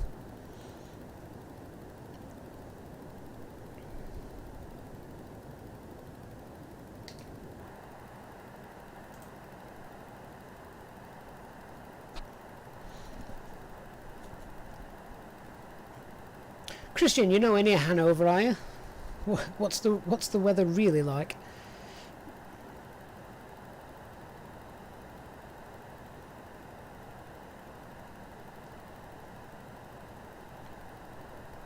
So whilst we're in our descent, guys, if you haven't already, please do consider hitting that like button on the stream for me. It'd be most appreciated if you can. And of course you can also now look at joining the EasyJet Flight Sim channel as a member to receive extra perks, so you can obviously check those out. Ask our cabin crew for more details. And if you are new to the channel, then please do consider hitting that subscribe button for more live streams. And of course tomorrow is Mileage Monday, long haul flight coming up. No idea where we're going yet, actually. Our members of the channel usually suggest some good routes. Nick had us flying through to Japan the other day. That was fun. With air traffic control.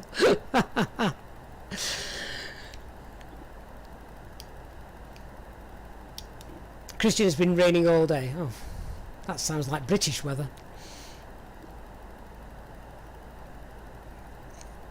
Lewis, is it weird you want to become a train driver? Do you know what? When I found out that I couldn't obviously drive aeroplanes, I thought, oh well, what's next?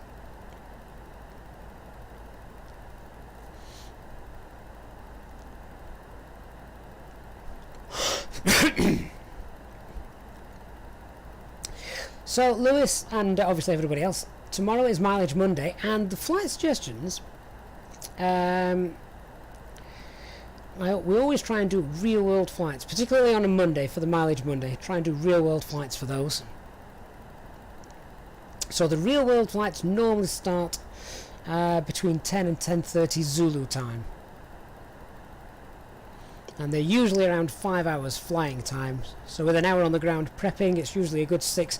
I think we've had nearly an 8-hour stream once. I forget which destination that was, but that was that was a long day.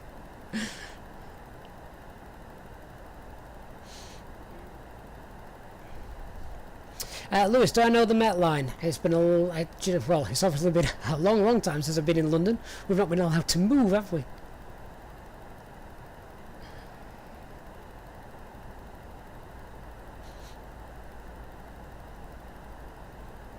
So now I can set that target speed of 270 knots.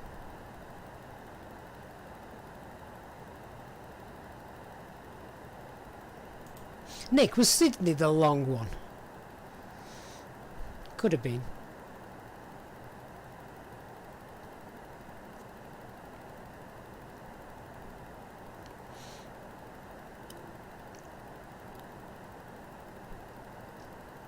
So flight level 220.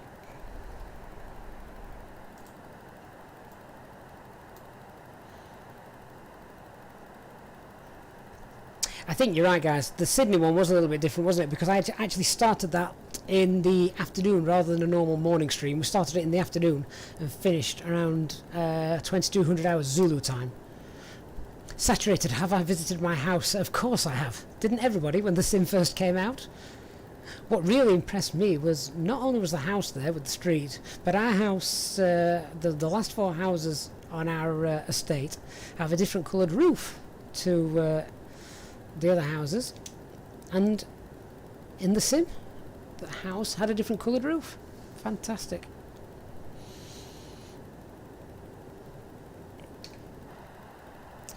Okay, so here comes that cloud base. It's going to be dark beneath us, so I am just going to pop a little bit of light on. You won't be able to see this now, but we'll be able to see that once we're in the clouds and obviously beneath them.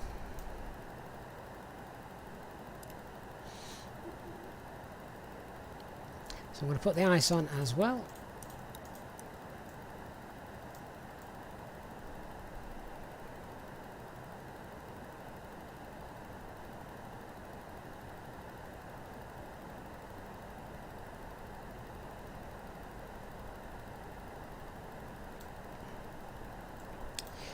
Michael Keane, you've had your COVID jab today. Well done. Let's hope that tomorrow you're not feeling ill effects of it.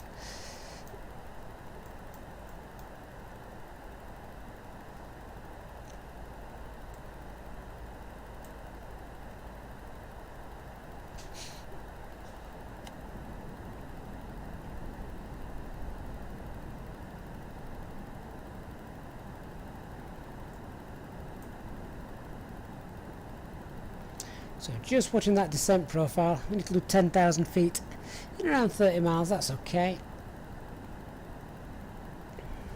J-Hog, beat you to it, anti-ice is on. If the weather is absolutely garbage below the cloud base, once we've landed, I'll clear the weather while we take the drone around to have a look at Hannover Airport.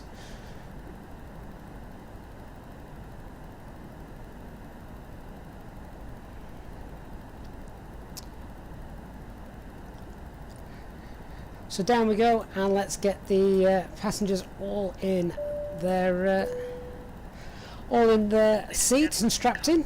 We're moving out our descent into our destination. We're not expecting any air traffic control delays, so we should have you on the ground shortly. If you could now please assist the cabin crew by tightening your tray tables and handling them any litter as they come around, it would be much appreciated, and make sure to fasten your seatbelts.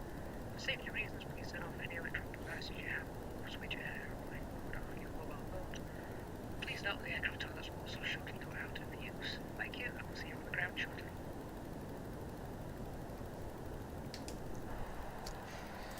Okay, so seatbelt signs coming on, and the approach checklist. Minimums set, both sides.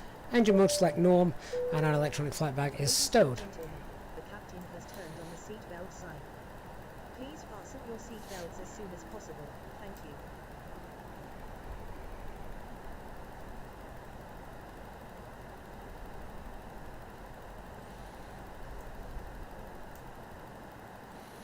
And we'll just check we've not got any weather updates on here. I don't think we will have. 1009, no, that's the main thing. Into the clouds we go.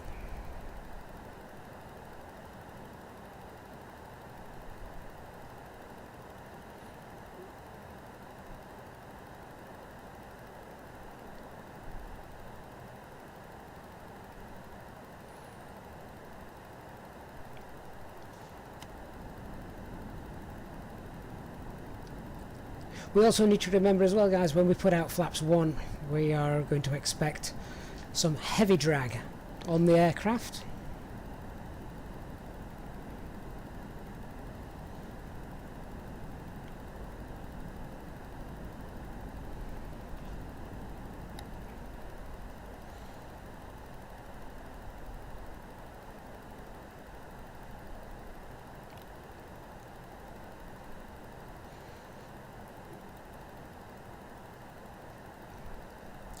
So I'll pass the decel point as well in a moment. ETA says I've got 3 minutes left. Unfortunately, the ETA at the top of the screen is expecting me to go direct.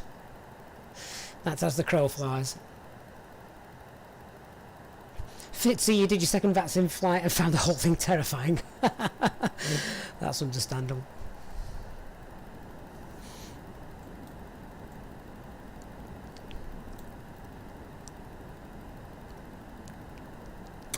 Christian, yeah, so with the heavy drag comes the engine spooling up to counteract that, and you end up with a bit of a tug of war going on. Yep, you're right, you can use flaps rather than the spoilers, though not at this speed. Okay, so going down into the clouds, about to pass 10,000 feet, let's get those lights on. And we can enter that approach phase now actually, so let's just activate the approach phase. Manage mode for the speed. Start to target green dot.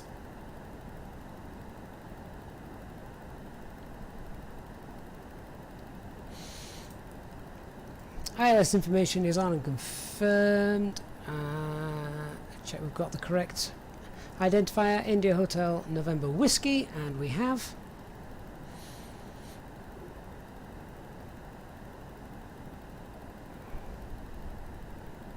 Richards, that's right, it's the deceleration point where the aircraft begins to slow itself down.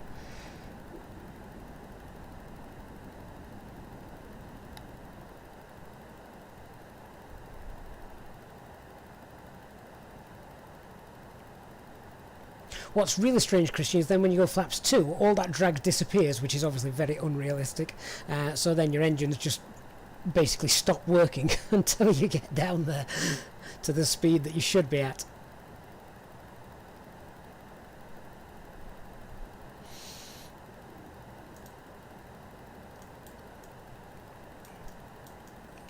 So once we've landed, we're looking to vacate on to Kilo.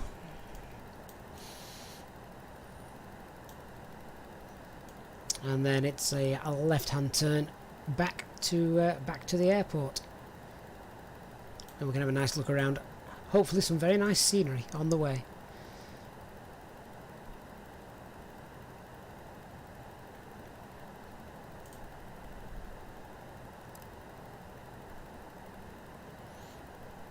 Nick, that's a really good idea. That guy was top class.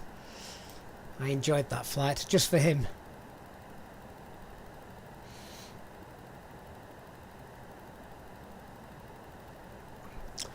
Lewis, could you go into manage mode as soon as you start descending? You could, but when you start descending about 100 miles away, you don't need to slow down that much. That's not good for fuel economy. I've got rain.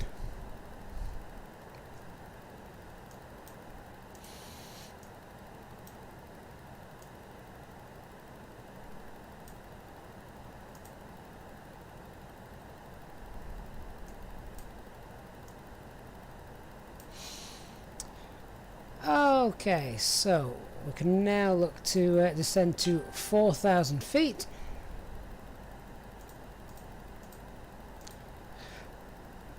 And we'll set local pressure 1009 and 4,000 feet confirmed.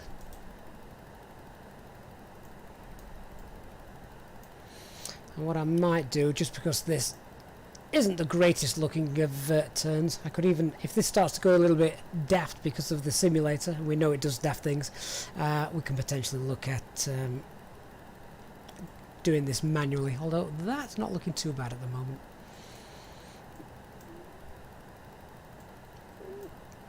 So here we go, are we ready? Flaps 1,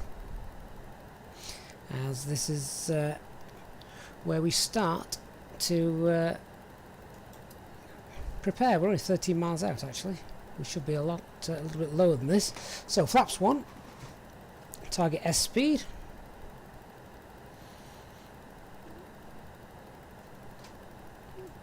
Let's get down, shall we?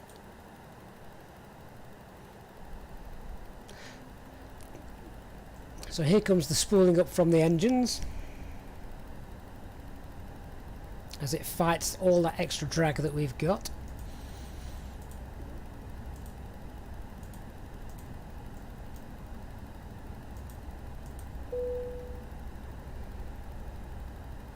Cabin crew, vehicles will run out of cabin for landing. We should be arriving shortly.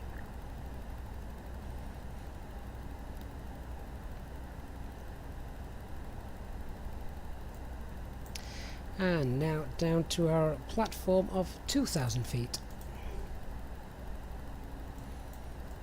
Here's the glide slope coming up.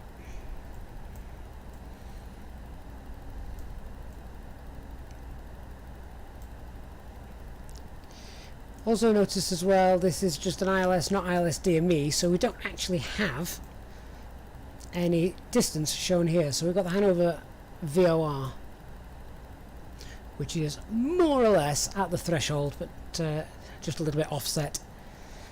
So we're 11 miles out.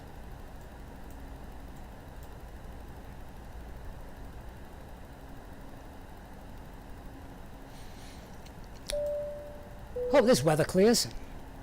Ladies and gentlemen, we are about to land.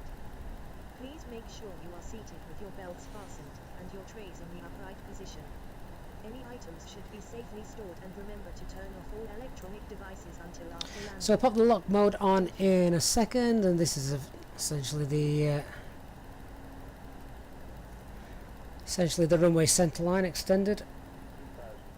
Radio altimeter is now alive.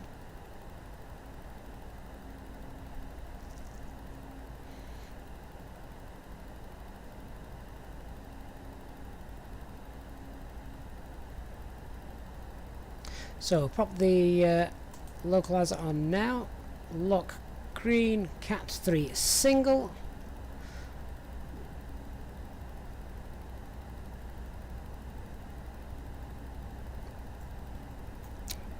Localizer being captured.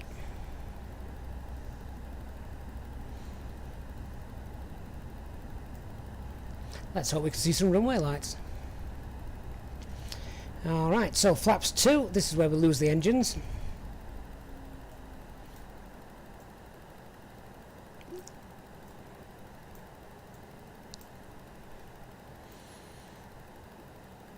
We'll ding that cabin crew now.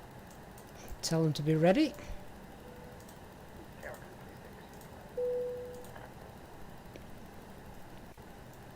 Glide slope active. Enter turn on approach mode. Glide slope blue.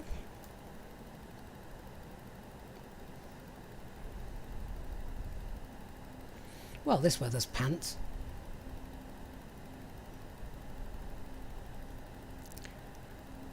We'll clear the weather, unless it's clear on the ground. We'll clear the weather so we can enjoy the new airport scenery when we get down there and have a look.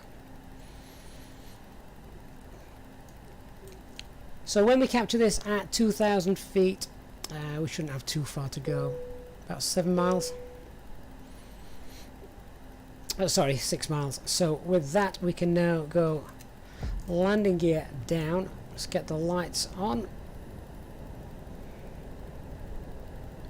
Ah, they're already on, actually. That's okay. And flaps 3. Spoilers are armed.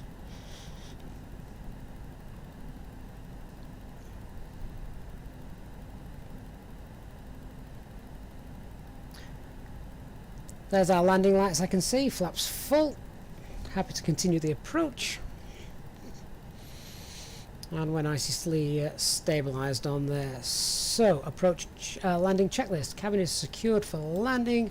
Auto thrust speed. Go around altitude 3,000 feet.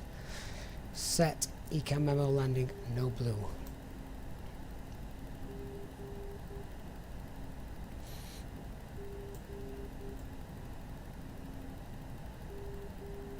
Might leave the autopilot on a little longer than normal.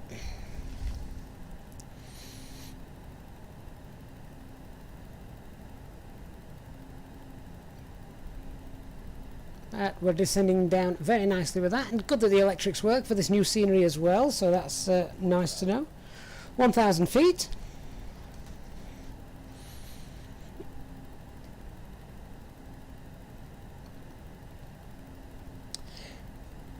So, happy to look at taking that autopilot off, and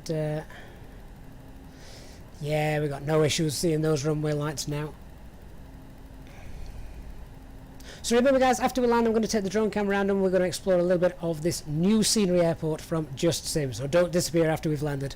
We'll have a look at that. If you are going to disappear, please hit that like button on the stream before you do. Okay, autopilot 1, disengage. I have control. Got to remember we're in the dev build as well, so this won't respond the same way as I'm used to. Much prefer that experimental version. 500 feet, approach stable.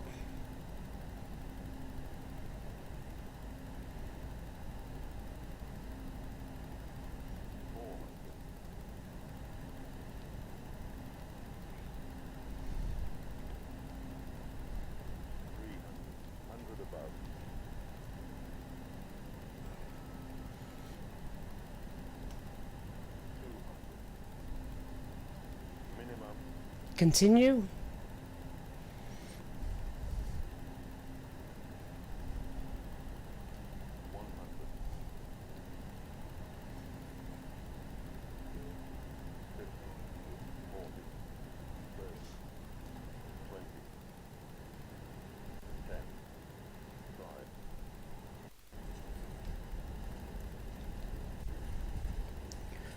I love the little runway patch that they've done there, different coloured, that's quite nice, not seen that before.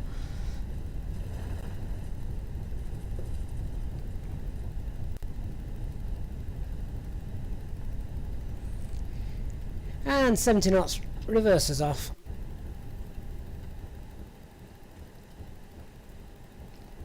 Well, there was no rain in the METAR, was there? Ladies and gentlemen, welcome to Hannover. The local time is 11:23. Unfortunately, the temperature is currently a very cold 0 degrees Celsius. Of course it is. 32 Fahrenheit, so if you have a jacket or coat, you might want to put it on before exiting the aircraft. Please remain seated until the aircraft arrives at the gate. You are reminded to keep all electronic devices switched off until you have entered the airport terminal. If you enjoyed your flight, you can now join the channel as a member and receive extra perks to make your future flights with us more enjoyable. Thank you for flying with Fly-by-Wire.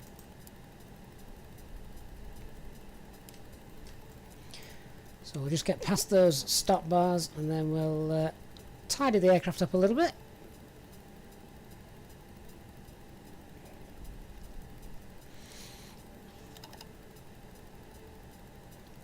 And let's have a little look at our lovely brand new handcrafted airport as well.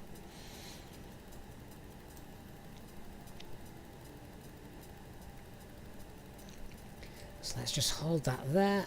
Told you we'd need the lights on under these clouds, didn't I? Okay, transponder TCAS can come off. Weather radar can also come off. Start the APU, anti-ice can come off.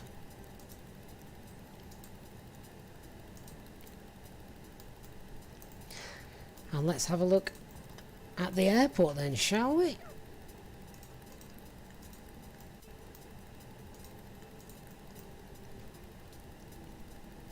Okay, I have absolutely no idea where we're going. I've got the ground charts and the airport is over here to the left. So if you don't want to stick around and check out the new scenery, please hit the like button before you disappear. Otherwise, we're going to go and have a look at this new airport from Just Sim. Already we can see the fact that the taxiway is not just the same colour all the way through. We've got repairs being done. That's nice. We've obviously got the fence over there that we can see.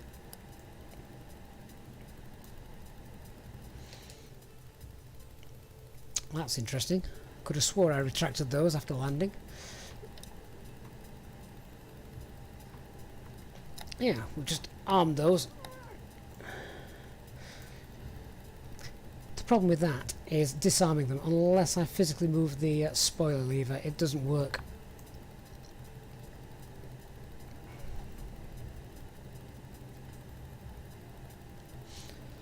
HD, how long have you been there?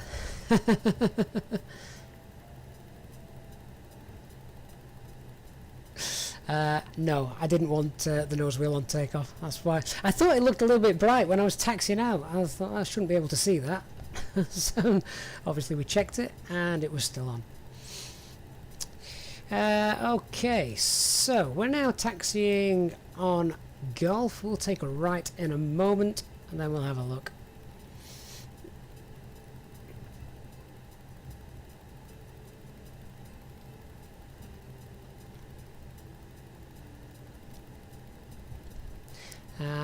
So we shall take actually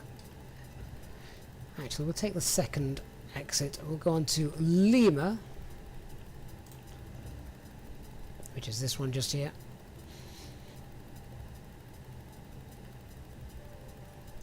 and I believe that's the runway that is no longer or certainly not in use at the moment. But look at that, there's the little runway, as you can see.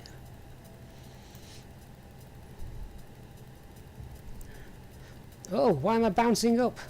Did anyone else see the aircraft raise up just then? Or was that me?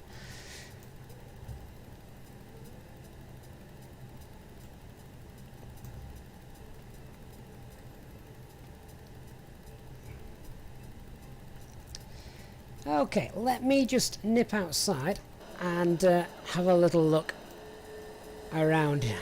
So, I apologise now, HD. I'm concentrating more on the new scenery than I am the actual taxi.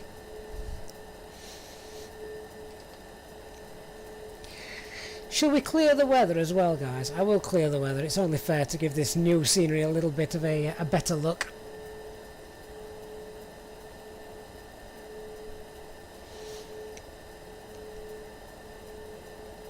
Yeah, digital did look a little bit like a speed bump, didn't it?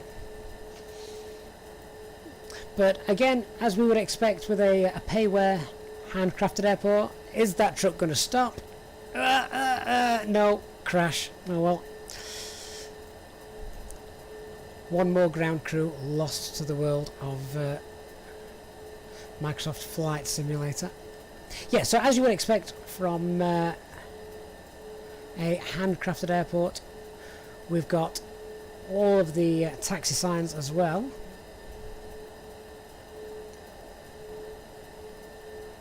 which is nice. Looks like nice glass jetways as well. I wonder if we've got actual moving people, as we've seen some of those, haven't we? In fact, we saw that at Southend, where we departed from earlier on. And I think it just really adds to it. We've obviously got ground crew that move around, so why not people inside the terminal, which is lovely.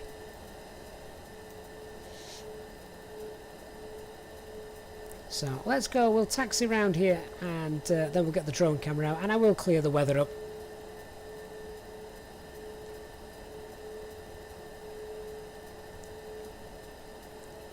So let's park at stand 5, shall we?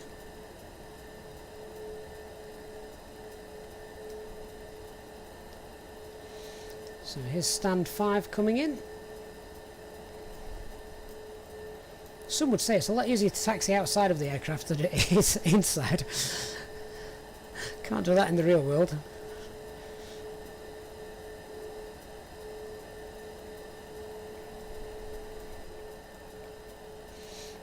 Now, can we stop right on the line for the A320 aircraft? Oh yeah, that's a good point, Nick. So the aircraft you're seeing are not static, they are AI aircraft. So the airport, don't worry, it doesn't come with static. Oh, that's a shame. It's not got actual stop points for the different aircraft types. So we'll opt for that one. Okay. Oh, actually, we've got a marshaller. How much closer does he want me to get? Should we run him over?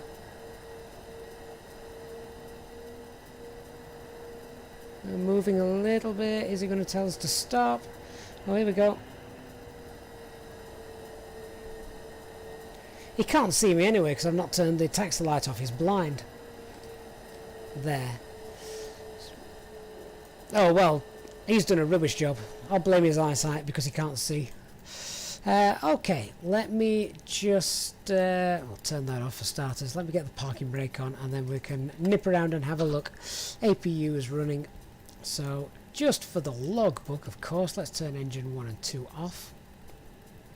And now let's have a look at this airport. Let me just get rid of the logbook. 1 second.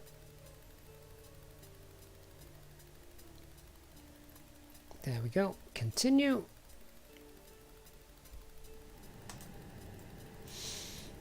There we are, and the rain's getting heavier as well, just for good measure. Get that external power connected. I'm also just going to turn off self-loading cargo because I don't want those to get annoyed. Alright, so that's turned off. Let's have a look outside, shall we? So as we can see, I'm going to change the weather in a sec. But there is the main Hannover terminal. Let's just clear the weather to some high level clouds. There we go. Okay, so let's have a look around. Now, I do not know this airport in real life at all, but as with many of the airports that we visit here in the flight sim, we haven't been to all of them.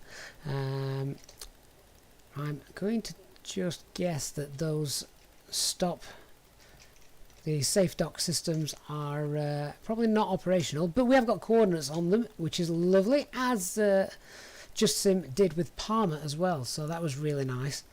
Let's have a little look in the detail in the car parks as well. We've obviously got nice flags and banners just there. It's a shame they can't make the flags the same as the windsocks flapping around in the wind, but as you can see, it would probably just add to the frame rate pull, so that's clearly not essential. Oh wow, McDonald's! Anyone fancy a large chocolate milkshake? Can we go into the terminals as well? No, that's fair enough. We can go into them, but there's nothing much there. Hello, what's this? Is this a little play area for TUI Fly? A little Just Sim advertisement just there. That's nice. Viewing deck with obviously people viewing the aircraft. I do like this. I really like this. And it doesn't matter to me that, of course, that they're not all moving. That's just an excessive drain on frame rates. If they were moving, we wouldn't need that. Let's have a look over here. Yeah, so the aircraft that you see here are not part of the airport. They're just static aircraft, AI aircraft that I've got turned on here in the simulator. Is that the Martin Hotel that you can see just there? Christian, forget the airport, let's go to McDonald's. Fair point. I haven't had a McDonald's for ages. But it is nice to see always that we've got taxiway markings. What other gems can we see? Is this a terminal work in progress? There seems to be some sort of scaffolding, either that or it's just a bare hangar. If anybody does know Hannover Airport really well and wants me to check something out while I'm here, then please let me know and we'll take the drone over and have a look. That looks like one of the, obviously the car parks for the airport. This would have been much nicer weather to fly into, wouldn't it? Rather than the rain that we did have. TUI Flyers hangar.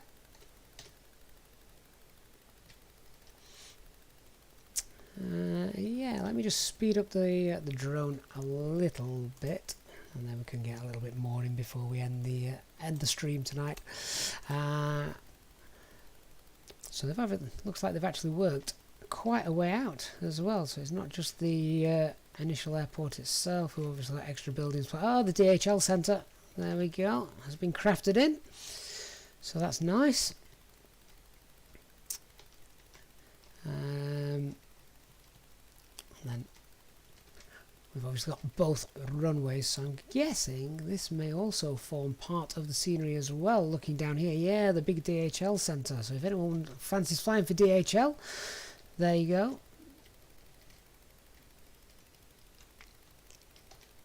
How long does it take to manually pop in all these containers?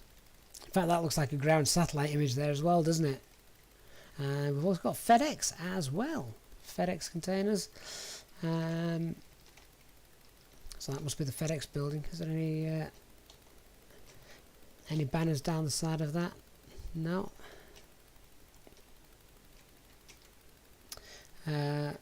Prologis. So they've clearly not just done the airport, just the airport. We've got everywhere around the airport as well, which is really nice. And Hermes, the bane of my delivery life. And there they are. That's the North Hub, as you can clearly see. So great for some little bit of VFR exploring as well. Weatherford. What else have we got? Continental Tires. So they really have done well with this scenery. I love the detail that they've put in, and the fact that they've not just done the airport but also some of the larger buildings surrounding the area of the airport as well, which is lovely to see. Christian, so there's your packet. It's there. You've been waiting 4 weeks for it. Yeah, sadly I don't hear too many good reviews about Hermes. Let's have a little look over to the west of the airport then. So is this again a DHL distribution centre? Yeah, DHL. A nice looking entrance there. And have we got didn't know if the control tower radar would be spinning around. It does on some of them, doesn't it? TNT, another distribution centre.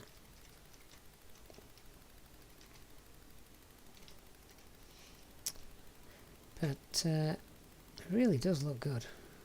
So we'll probably have to do a few more of the real world ops flights to here.